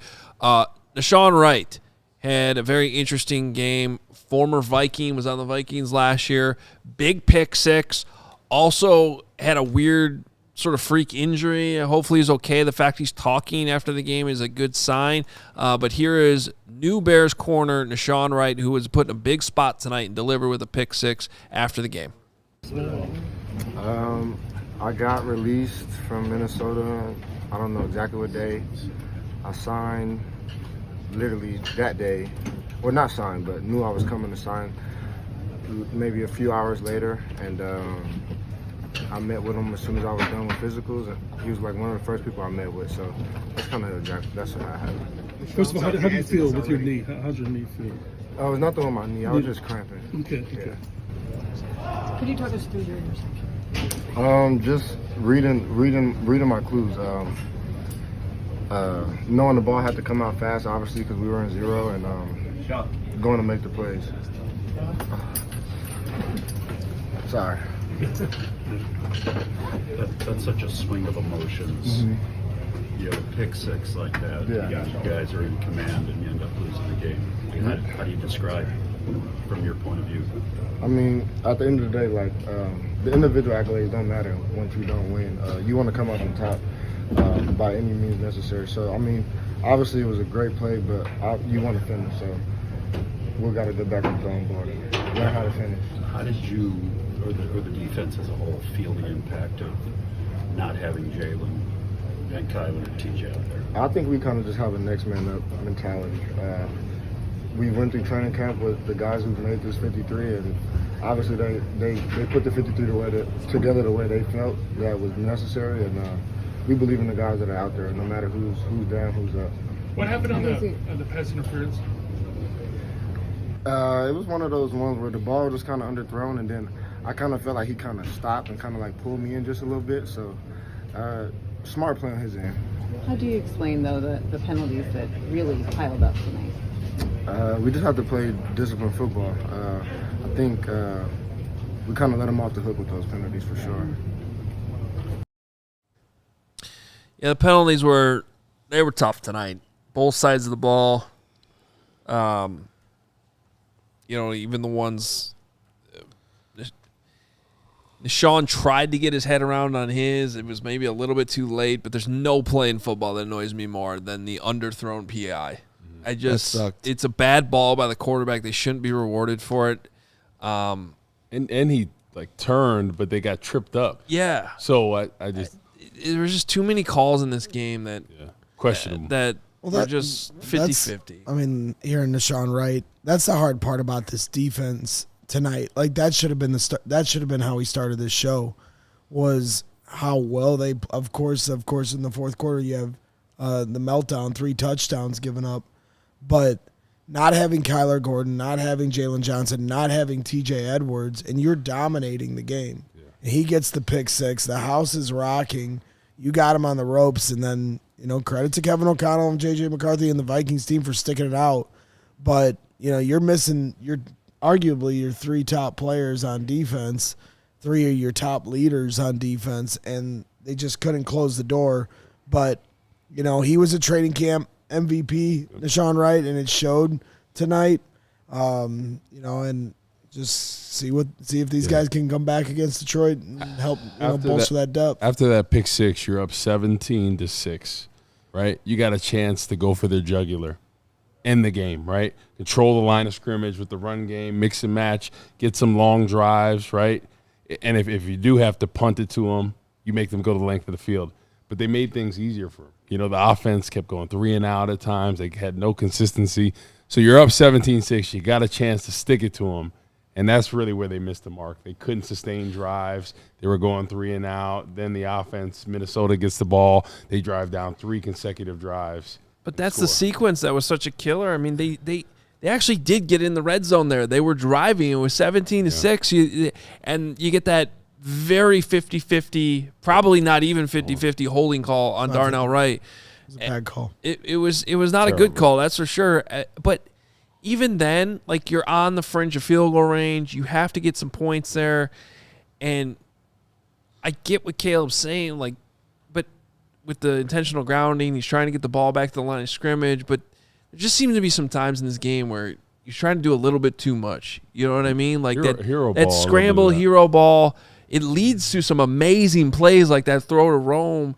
And so you don't want to take that away from him. I get that. But there's other times where just know when the play's over and throw it away earlier, or find your check down earlier. And I know it's easier for us to sit here and say that, but just compounding a negative play with another negative play, sometimes just the vibes and the momentum, you feel it. I don't know how you guys were feeling when Cairo lined up for that field goal, but I wasn't feeling good. It just, you backed up. You got to make the kick, dude. I know. All right, we can pile on Caleb, and I know that's all this city's going to do all week. That's fine. Go for it. But in the moment, it's 3rd and 30. Yeah, he takes the intentional grounding. It's a bad play. But as you just said a second ago, if he's going to be a guy that can scramble out and avoid 7 sacks and make all these plays, and zip line one to Roma Dunze and do all these things to make these unbelievable plays, 60 yards, rushing, and a touchdown, then you're going to take the good with the bad, and the bad is the intentional grounding. So then it's 3rd and 30, and it was one of Ben Johnson's best moments of the night. He calls this play that gets them back in field goal range. Do your job, Cairo Santos. You missed the field goal. Now that instead you had 2 opportunities to either get a touchdown, it goes to 3rd and 30. Now you have a chance to go up 14. You missed the field goal. And it just puts the whole team behind the 8 ball. You have a small margin of error. This isn't a Super Bowl team. So there's going to be mistakes that get made along the way. It's not going to be perfect. But in order for them to win, you have to eliminate those margins by making your damn field goals. Period. End of story. So, but I'm just looking at just reminding myself. It was 1st and 10 at the Minnesota 24. Caleb completes the pass to DeAndre Swift. It was a 12-yard pass. They were down to the 12-yard line. Right. Yeah. And oh, by the way, because everybody wants to, I don't really care what anybody says in terms of my whole point of the fact that in my opinion, that whole game flipped. 94% chance for the Bears to win that game in that moment, and then the holding call turns it the other way. So then it's 1st and 20. You go from you're at the 12, you're going back to the 34. So it's really like a 22-yard penalty. Now it's 1st and 20. Incomplete to Kmet. Then 2nd and 20 at the 34. Incomplete. And the grounding. Now it's 3rd and 30. They completed Zacchaeus to get him back in range. The field goal was the first play of the fourth quarter. Yeah. So you're starting the fourth quarter with Cairo lined up, and he misses it. Momentum, and they score 6 plays later. They're in the end zone, and then the Bears get it and go 3 and out. 3 plays later, Minnesota's back in the end zone. Game over. But to your point, Greg, it's unbelievable how quick that happened. The beautiful thing about football to me, and why I love the sport so much, is just how many different people go into a single game, and how many even groups of people, right? Like, so if you're Noah Sewell, you're feeling awful about how you gave up that touchdown to Aaron Jones. If you're Darnell Wright, you might not like the call, but you're looking back at your technique on that play, what you could have done different. You're Caleb Williams, you're overanalyzing the intentional grounding. And if you're Cairo Santos, you're going home tonight like you just didn't do your job. I mean, that's the bottom. 100. And he'll own that for sure. The veteran captain that he is. But yeah, you can't miss a 50-yard field goal and then also not get the ball out of the back of the end zone when they clearly called for you to do that. You can doubt his leg strength all you want. He is capable of doing that. You have a lower trajectory, you line drive, kick it. Worst case scenario, it goes out of bounds if you try to kick it to the side a little bit. Like that all could have been better. And if you're Richard Hightower, the special teams coach, trust me, because I've been there at the high school level plenty of times. You just feel sick because you're like, didn't do our job on punt return, didn't do our job on punt. We had that blocked, didn't get enough out of the kickoff game, kick return. The hidden yardage in this game slants all the way to the Vikings in terms of special teams yards, not to mention the missed field goal and all that, and the blocked punt, which I mentioned before.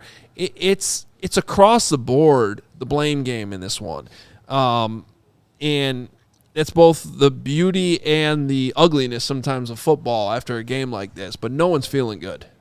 Yeah, it's just so tough because all the momentum in this offseason led to this game, right? Start out looking like on top of the world. This is our season.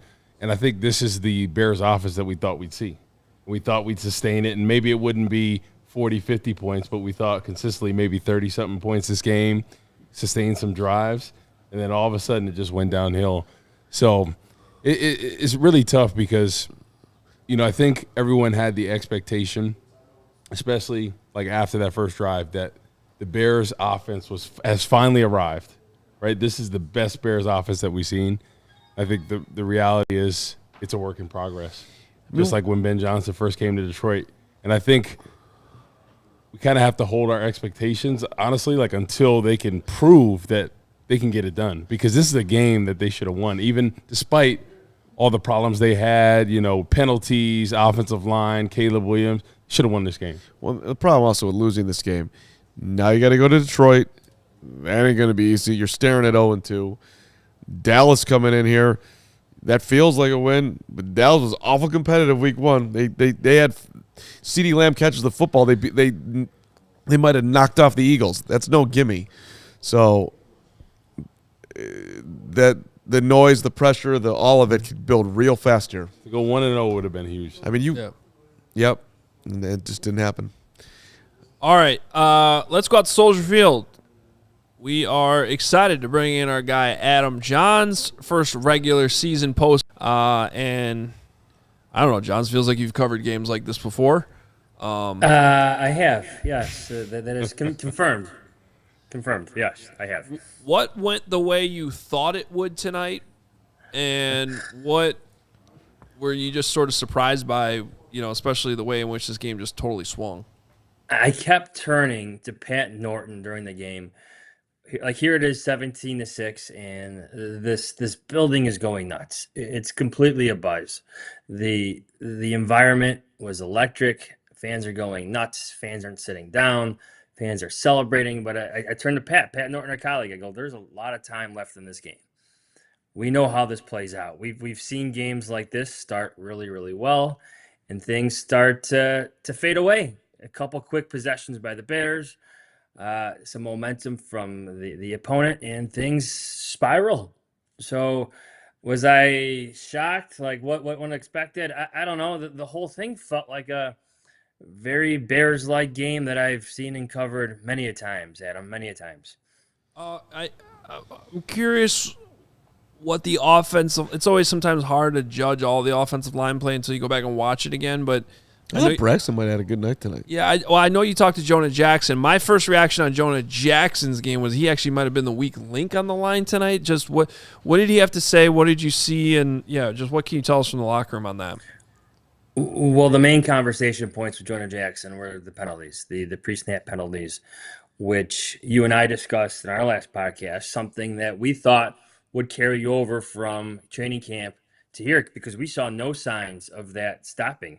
We got the Darnell Wright pick, absolutely correct. He had a false start today. So those pre-snap penalties, I do think some of these are cadence related. There was one on DJ Moore where he's literally turning upfield like he's expecting the ball to be snapped. And he looks back at Caleb and his center Drew Dahlman like what happened? Like what's going on here? So I do think there are more things involved in these pre-snap penalties. It's just not the lineman jumping off sides here. It's something's going on with the cadence. In my opinion, I think if you sat down the players and you got real answers, you might get some of that, but something seems off. This has been a trend since training camp. It's been a problem since training camp, and I'm not surprised whatsoever that we saw, false starts from the Bears offensive line on Monday Night Football tonight. I mean, I got to be honest with you. I expected that to be a problem. It was way worse than I even expected. I mean, I didn't think it was going to be that bad. I thought you'd have like a few, but like to have, because it wasn't. Remember now, it wasn't just the false starts, Johnsy. They also had to burn some timeouts because they weren't ready to go. And Ian, we talked about this earlier in the show. I don't know what you thought during the game, but even sometimes when they did get the playoff, I thought it was a theme throughout the night where they were breaking the huddle too late, and they were not leaving themselves enough time to put this guy in motion and get everything. It just was too chaotic. See, and again, that's something that reminds me from training camp where you and I and Deion Miller and other reporters are tracking when Caleb Williams steps into that huddle and relays the play call that he got from Ben Johnson to the rest of his teammates. And we're all watching the clock. So here I am in the press box seeing Caleb Williams go into his huddle with like 15 seconds left. And he's breaking the huddle now with 10, 9, 8. You knew the timeout was coming. You could sense it. So again, that's another thing. Like, am I surprised it carried over from training camp? No, because those were concerns that happened in training camp. And I think some of these things just need time to be sorted out between, Ben Johnson, Caleb Williams, and the rest of the offense. But it's still a problem when you still see these things come to fruition live in a game that's so close like this one. So what do you do if you're Ben Johnson then? Do you agree with his decision to continue to throw the kitchen sink at the offense when they clearly weren't ready for those kind of operations tonight? Or should that be what it is? Like sink or swim, we're going to keep doing this and you guys are going to get it right. And if you don't, we're going to have 150 yards in penalties. Well, what is it officially? It was 12 for 127. Do I have that right? Yep. It was not good. Not good. That is a lot of yardage and penalties. And I know two of them are debatable. The Darnell Wright one, the Tyreek Stevenson one. Obviously, those could be debated. But, yeah, the ones that we're talking about, I don't know if it's like a thing about throwing the kitchen sink. It's just professional football play in a sense. It's reaching a point that Ben Johnson wants to get to in terms of how his offense wants to function. He needs his cadence to be a weapon. You can't lose that. I was talking to Press Taylor the other day. You know where the ball is supposed to go, and you know when the ball is supposed to be snapped. You can't lose one of those advantages you have over the defense. So you need that cadence to be part of your arsenal. So I don't know. I know what you're saying, but I don't think you need to simplify, scale back. It's way too early to be having those discussions, frankly, in my opinion. I think a lot of these players on offense need to be challenged, need to be pushed, need to get to a point where Ben Johnson has the offense functioning the way he wants it to. And look, there's no way that he's quote unquote throwing the kitchen sink at him. They have pared it down, and they're just still not getting it. So I there's no way they're like, let's make it as hard as they possibly can. That's not what's happening. It's not logical. There's no way that's what's happening. But I know you were around Cole Kmet too, Johns, and Cole's been here for a long, long time. Did you? I'm curious how the state of Kmet after the game.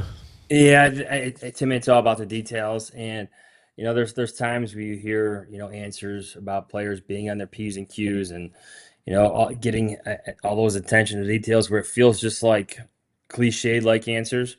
But I felt like tonight, like it meant a lot. Like these just weren't cliches. Like there's obviously things they know they could clean up from an individual player perspective, from an offensive unit perspective.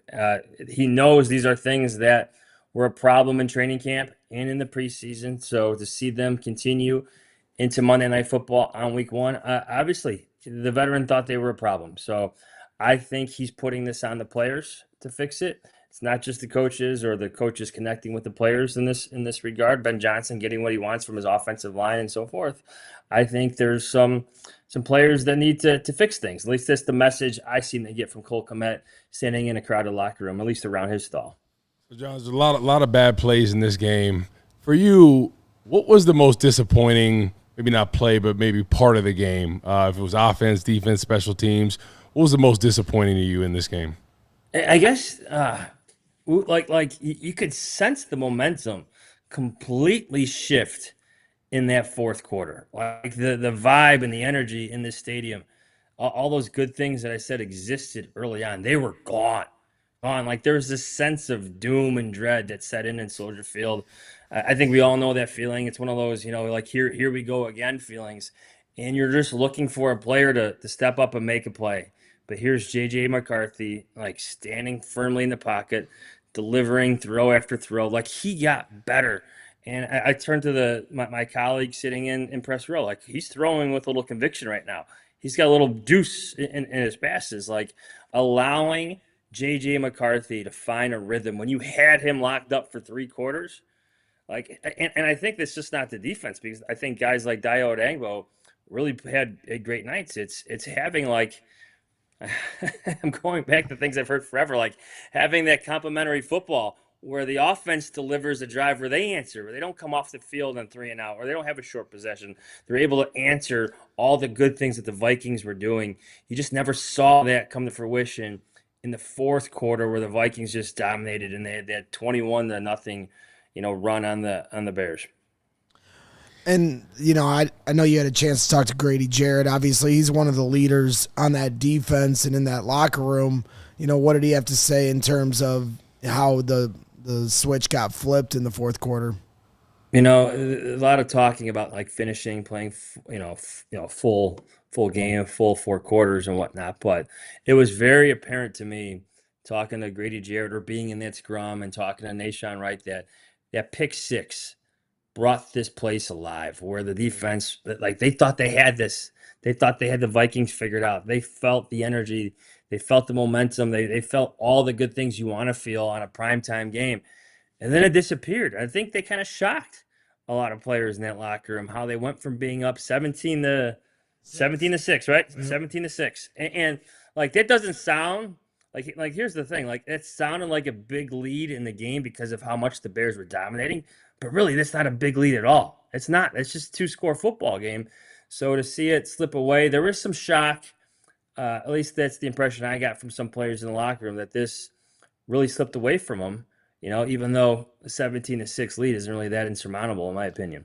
Yeah, I think it was underrated because JJ is going to get all the headlines for the 3 touchdowns, but I thought the way the Vikings started running the football in the fourth quarter, that's really set the tone. Because that touchdown drive, which ends with the touchdown throw to Justin Jefferson, but they got going on that drive on the ground with a couple Jordan Mason runs. Yep. And I guess that's the counterpoint to what we're saying tonight. Okay, so things weren't working on the ground. Well, why didn't you try Kyle Monungai? The Vikings just went out and got Jordan Mason, and it wasn't really working with Aaron Jones. So they went to Jordan Mason, and all of a sudden they started picking up some big chunk plays that got their offense going. And so I think that's one example tonight where Kevin O'Connell adjusted offensively better than Ben Johnson did in the second half. Have you looked specifically at the rushing stats in the fourth quarter? Do you want me to go both through them real quick? teams? Yeah, go for it. Yes, yeah. So here's the Vikings rushing stats. This is just the fourth quarter. 13 carries, 82 yards, 1 touchdown. That's the J.J. McCarthy touchdown run. The Bears, 3 carries, 12 yards in the fourth quarter. The one positive carry was Caleb Williams, 13 yards. DeAndre Swift, 2 carries for a -1 yards. When you have the lead as well. What's crazy about that is if you just read off those numbers and didn't say what the score was, you'd be like, oh, the Vikings were winning. No, the Bears were winning. Yep. By 2 scores when the fourth quarter started.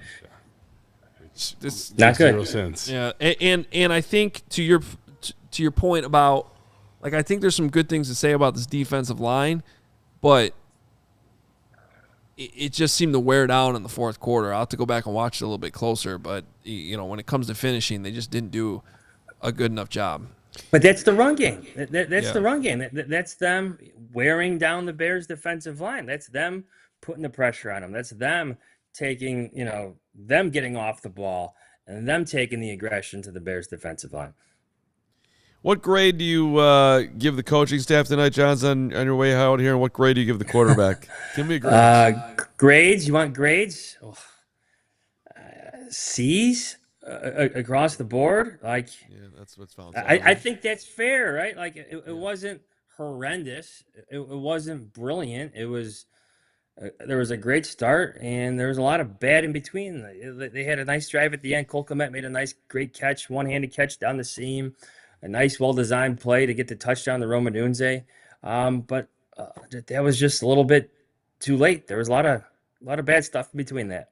I'll push back a little bit. I would give Dennis Allen still like a B+ at least, because I think the defense was more a product of them kind of running out of gas with the injuries that they had. I thought Dennis did a really good job of calling what he could with 3 key players out. Especially when he didn't know until yesterday. He's so excited about having Kyler Gordon. Thought he was going to have Kyler Gordon. They practiced all week with Kyler Gordon. Had a game plan with Kyler Gordon.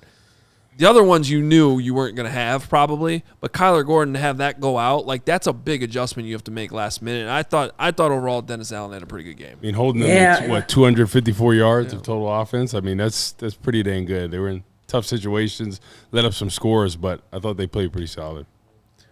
Go ahead, Johnsy. I was just going to say, well, I know what you guys are saying, but it's J.J. McCarthy's first start. After having his injury last year, they're missing their second best receiver.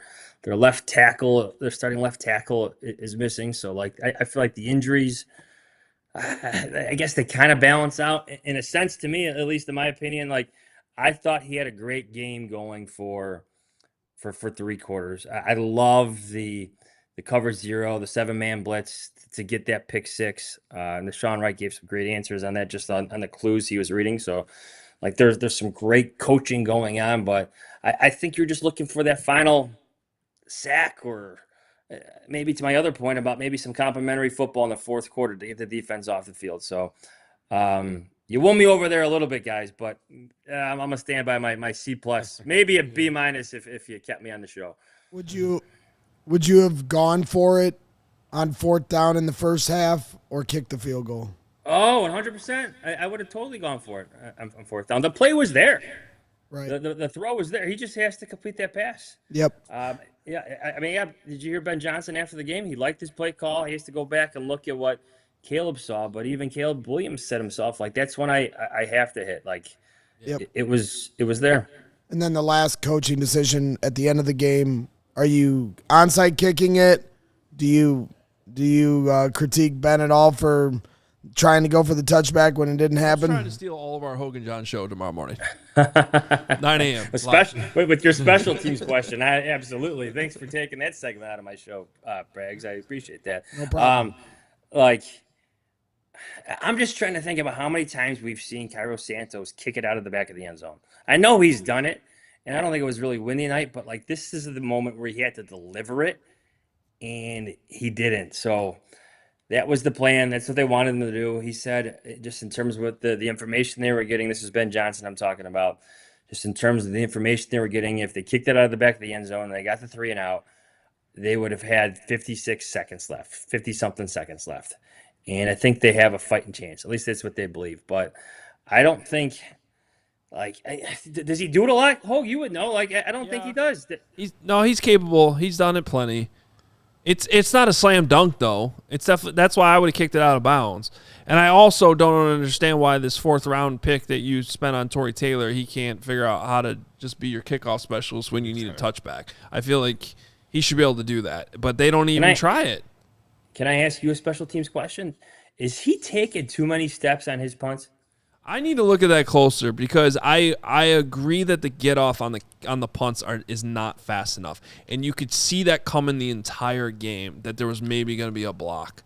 So it's frustrating, man. We see this guy all the time doing all these cool kicks in practice and having this amazing sand wedge that drops out of the sky right at the 1-yard line over and over and over again with backspin. We see it all the time, and it has just not translated enough to the games.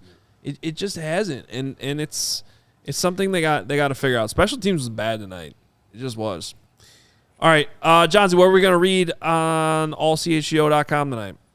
Well, it is what it is. It's the same old Bears until proven otherwise. It was a great start, but I think it's just going to be a work in progress for some time. It's going to demand some patience. I think that was clearly evident tonight. I don't know how patient Bears fans are going to be because there were a lot of boos already coming from the stands. Guys, after that J.J. McCarthy run, everybody just fled for the exits. It was impressive about how fast Bears fans were getting down the stairs. It was I had not seen an exit facilitated that quickly by Bears fans in a while. But give it time.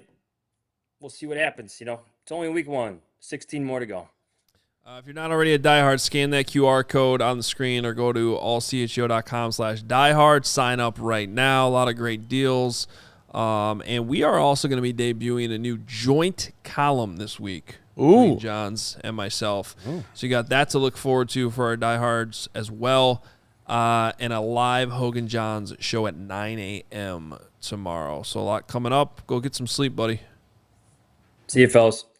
There he is, Adam Jahns at Soldier Field. We'll sneak in some super chats and do our game balls, and then we will get out of here. So brick by brick after show can get going. Oh my That's God. right. Mm-hmm. Can't wait to listen to that on my way home. I know. Yeah. I know. So we'll go to our top. I should have said this earlier in the show. If you're new to these post games, we get 1 million super chats. We have 75 apparently. We love and appreciate all of them, but because of the amount, except for Sangray Kim, because of the amount, we cannot get to all of them. If you do send in a super chat on our post game show, 100% they make the screen. Sometimes multiple times, but we can't get through and answer all of them, so that we defer to the big money our Toyota big money super chats this season. So we start with Giuseppe, $20. You want to take it? I just wanted to let we got 5,000 people watching here at midnight in Chicago after a Bears loss, and we just want to say thank you. If you are not new to the channel, we're here Monday through Friday. We've got Hoge and Jahns on another one of our channels. So hit that subscribe button, hit the like button, and we thank everybody for the super chats. I'll step in with Giuseppe, $20. I said it in the pregame. If the Vikings get the running game going, we're in trouble. Biggest worry in this game was going to be our weak spot with our linebackers. 18 missed open receivers today for touchdowns. Santos, God. Yeah. He did as far as 18, and I just thought the defense got tired. Ryan with a $20 super chat. 2 issues. Anemic run game, which is a generous characterization, and a slow to throw. 2 inaccurate Caleb. We know we're always going to get bad calls, but those 2 issues are the early concerns. Fair. Yeah. I got to say, I said it earlier. Just the inaccuracy was what bothered me the most. Did Craig Leach gift another 10 CHGO Sports membership? So we have this new thing going on tonight and going forward, YouTube memberships. It's another way for you guys to interact. And it's way over my head. I'm not going to lie. There's emojis and there's fireworks and there's all these cool things. And Craig Leach gifted 10 of these to you guys in the pregame show, and now he did it again in the postgame because Craig's the man. Craig is the man, and there is I believe, for the record, Steven, correct me if I'm wrong, there is a harmonica emoji. I thought the harmonica was going to... That should be the victory harmonica. You I are know. not allowed to touch that thing. I know. Unless it's a sad song. But look, your boy. look, we got to settle into the season, and I think let's move forward. We for those of you who made it this far, it is time to move on to week 2. Detroit, revenge. Season's not over. Long way to go. We can get through this. Harmonica, emoji, Leach, Bears. Ain't over yet. Jordan Brody, $20. Braggs and I are making the same faces because our souls are dead. That's right. See? I am dead. You know what? We'll pick you up for the next Bragg show? Harmonica. Oh, what? He's just a regular Bruce Springsteen. Y'all need this harmonica right now. I know Bears fans do. I know Emma does. Katie, you're in. Did you get the big money super chat from NC Bear Down? I'm trying. And there's an idiot on this set who's playing a harmonica. You should have done that way before the harmonica. Get NC Bear Down here. $50. Oh, my goodness. We need this harmonica right now, Hoge. You need it too. Do we tell him, take that thing and Take throw it it off the balcony? you can't. Throw it off the balcony. No. That's the GM. That's the boss. He You stole can't. the harmonica. He stole the harmonica. I think he actually threw it. I think he actually just threw That's that not off the even my balcony. harmonica. I hope he gets Well, run then over who's it? by a Mack It's truck. Pat Norton's harmonica, but he gifted it to me, so now it's my So it's the He's Pat got more harmonicas. Monica? The Pat Monica? The harmonica was harmonicas. As long as he never plays that again. Yeah. Well, he took away Carm's notes, and now we're taking away the harmonica. well, the Carm's notes thing was your doing.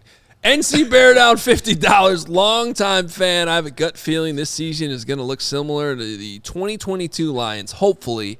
However, 127 yards and penalties is a no-go. My son's 8U team doesn't get close to that. Ben can get it straight. Until then, I have my McAllens.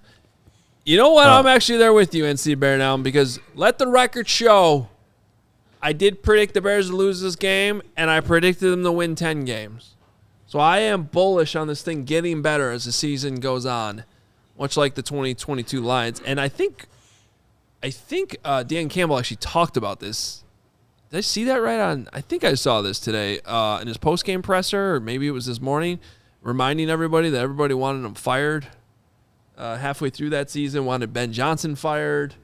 It was a mess, and then they finished really strong in that second half, and then they became what they became. So just a reminder there that it is a long season. We'll get to a couple more supers before we get out of here. This is season number however many in a row. Remember when the Lions were 1-6? You could do that. Please, let's not do that. Let's not. Yeah, but now they actually have the guy who was there. That's okay.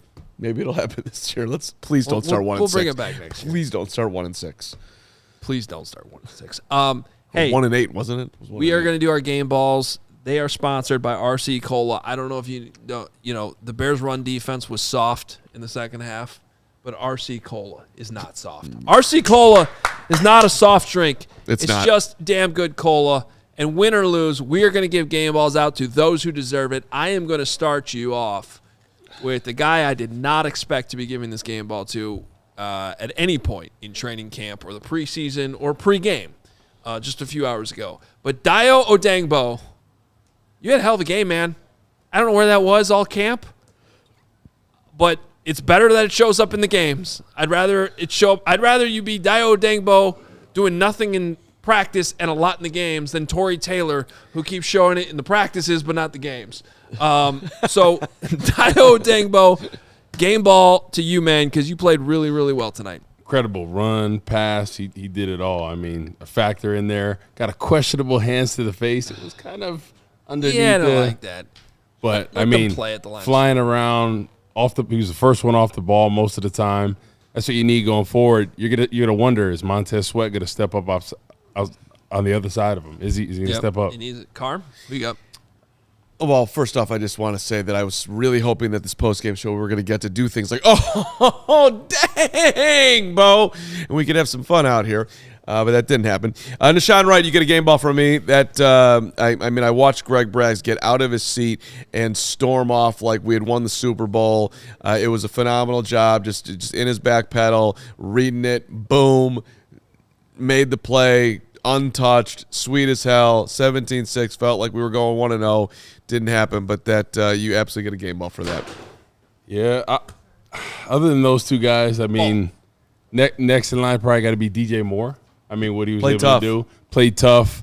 Only had 3 catches, 68 yards. Almost died at Almost one point. died, right? And that was crazy. Caleb had a chance to catch him towards the end of the game, but I thought, he was active, ran the ball a little bit as well, had some key catches. Hopefully going forward, they'll continue to get him the ball. Don't be a meatball. Just give somebody some love. You don't have to. You go no game balls. Just give your wife a game ball. She turned 40. It was her birthday. It was great. Happy birthday to Jenny. Giving her a game Taco ball. Bell game ball. What about Scott Daly? Remember when the ball was loose and he went down and fell on it? No, not him either. What about Braxton Jones? What about Braxton? Yeah. Not a bad. What about Joe Tooney with the block? No. What about it's not gonna be Noah Jackson. Javon Dexter. Big Dex. How about Big Komet had a Dex? cool catch. All right. I guess maybe Javon Dexter. Yeah. 99 played well. No. Nobody gets a game ball. Pack it up. You better win next week. You have another show to do. Yeah. Nobody gets a game ball. Okay. Keeping this ball. My ball. There it is. All right. Do we have any other big supers? I think we have a couple we got to get Okay. to. All right. First of all, Farming Bear. Farming Bear. $50 from Farming Bear. This feels like 2018. Great defense until it wasn't, and disappointing loss. Let's hope for the same season results. There you go, Farming Bear. Let's go to the playoffs and lose nauseatingly. That wouldn't be bad. Can we get Carm's yawn in here? Carm's what? No, you passed it. Well, He knows what he's doing. okay, fine. There was wasn't there another big? Yeah, there was a mic in there that had 50, but I don't know if he had a comment attached to it. Carm's yawn. You get in because you're just That's a creative. good avatar. $10, guys. I'm tired. I'm yawning to keep myself from crying, but this loss feels less hopeless than last year's pass. Clean up the pre-snap penalties. Get the defense healthy. This team can win some games. Bear down. Carm's yawn. Good job. Good job. Luther Burden gets my game ball. What about Mike Stankowski? $50. Bajent time. I've seen the chat tonight, and there's 8 million chats calling for Bajent. I'm the not most predictable. I'm that ain't happening. I'm not gonna do that. It's one game. But No, Luther Burden. I'm not gonna do that. But I do Luther think if he Burden started gets my tonight, we game would've ball because he was the only one that didn't suck on special teams. But actually, my real game ball goes to. My real game He's ball operating goes on a to. different timeline as the rest My of us. real game ball goes to Crossroads Bar and Grill. Shout out to Crossroads yeah. Bar and Grill, providing us with the Delicious. food here tonight here at CHGO. Head to Crossroads in the West Loop on Bears game days, and of course before and after Bulls and Hawks games this season. It's right there on Madison Street, and it's right down the street from the United Center. So make sure you hit up Crossroads. Shout out to them for providing the food here tonight. I love going there before Hawks games. They have a shuttle and everything. They'll take you to the game. Shuttle's awesome. It's fantastic. Then that fried chicken sandwich tonight, that was a giant piece of fried chicken on there. Yeah.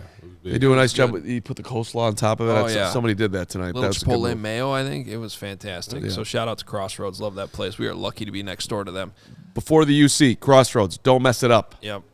All right, Nico Suave with $20. Hey, y'all. Oh. It was nice meeting everybody today. Today sucked. All I can say is I hope better days of Chicago Bears football. Today is a sad day. 16 more games left. Let's hope for the best. Bear down. Nico was at the tailgate. Yep. We took some pictures with him. Nico's amazing. Thank you, everybody showed up at the tailgate.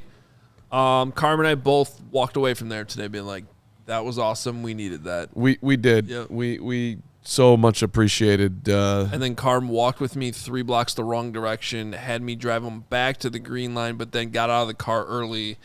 And then I didn't know where he went for 45 minutes. But he was here almost the exact minute he said he was going to be. I was going to ride with Adam back to the studio, but then I needed Hoge to take me to my car, which was parked at the Ashland Green Line, and that was out of Hoge's way. And I did not want to mess up Hoge's pregame, but by that point I had already messed up my pregame. But so I could have actually spent. None of this needs to be said out loud right now. But I could have spent 10 more minutes with Nico Suave, and I'd like to apologize to Nico. Nico, we could have had more time together and everybody else, but I had a great time today at the tailgate. Can't wait for 2 weeks from today when the Flus comes to town. Okay. Is he coming to the tailgate? Flus? He's not invited. Uh-huh. And I know we got to go. But just some great people today at the tailgate. I'll talk about them tomorrow when I'm hosting with you and Lance Briggs at 1 o'clock. Good old Carmonica. You know what was so amazing about the moment that just happened here is, right, that's it. It wasn't just that Greg was on camera for that long without knowing. It's that the guy next to me had no idea that that's what was going on at the same time. Mm-hmm. Hoge, it's 12. Do you see what I deal with here every day? It's so bad for you Like, I'm so happy you're back here. I'm glad to be back. I missed you so much. Yeah, I miss you too. We got to talk some golf smack tonight. Exactly. Too. It was good. Somebody else shows up when money's on the line. Hey, I love all these guys here. We have an awesome crew behind the scenes too. I want to shout out Steven, who did a phenomenal job, and Katie. Katie's gonna be helping us all year, and you're producing Brick by Brick too right after this. So we got an awesome group behind the scenes. Jake's been here all night. Kevin was here. Hopefully he's on his way home. It's pretty late. So everybody here at CHGO, we appreciate you watching, listening. Yeah? Jake stole my harmonica, man. Yeah. That's why I thanked him. You don't get out of here with that harmonica. Ripped that out of me. He ripped that away from me better than Peanut. It was like a peanut punch. Pizzatola's going to end this thing. Saying Pizzatola says shitty game, great show, except Carm. Pizzatola, one day you could say something nice, my Pizzatola, but actually you be your best Pizzatola. On to next Sunday, baby. Brick by brick. After show is coming up next. Do not go anywhere. The Carmonica. We will talk to you 9 a.m. on Hoge and Jahns and 1 p.m. tomorrow right here on CHGO Bears. We will continue to break this thing down, but Brick by Brick is next. We'll see you over there.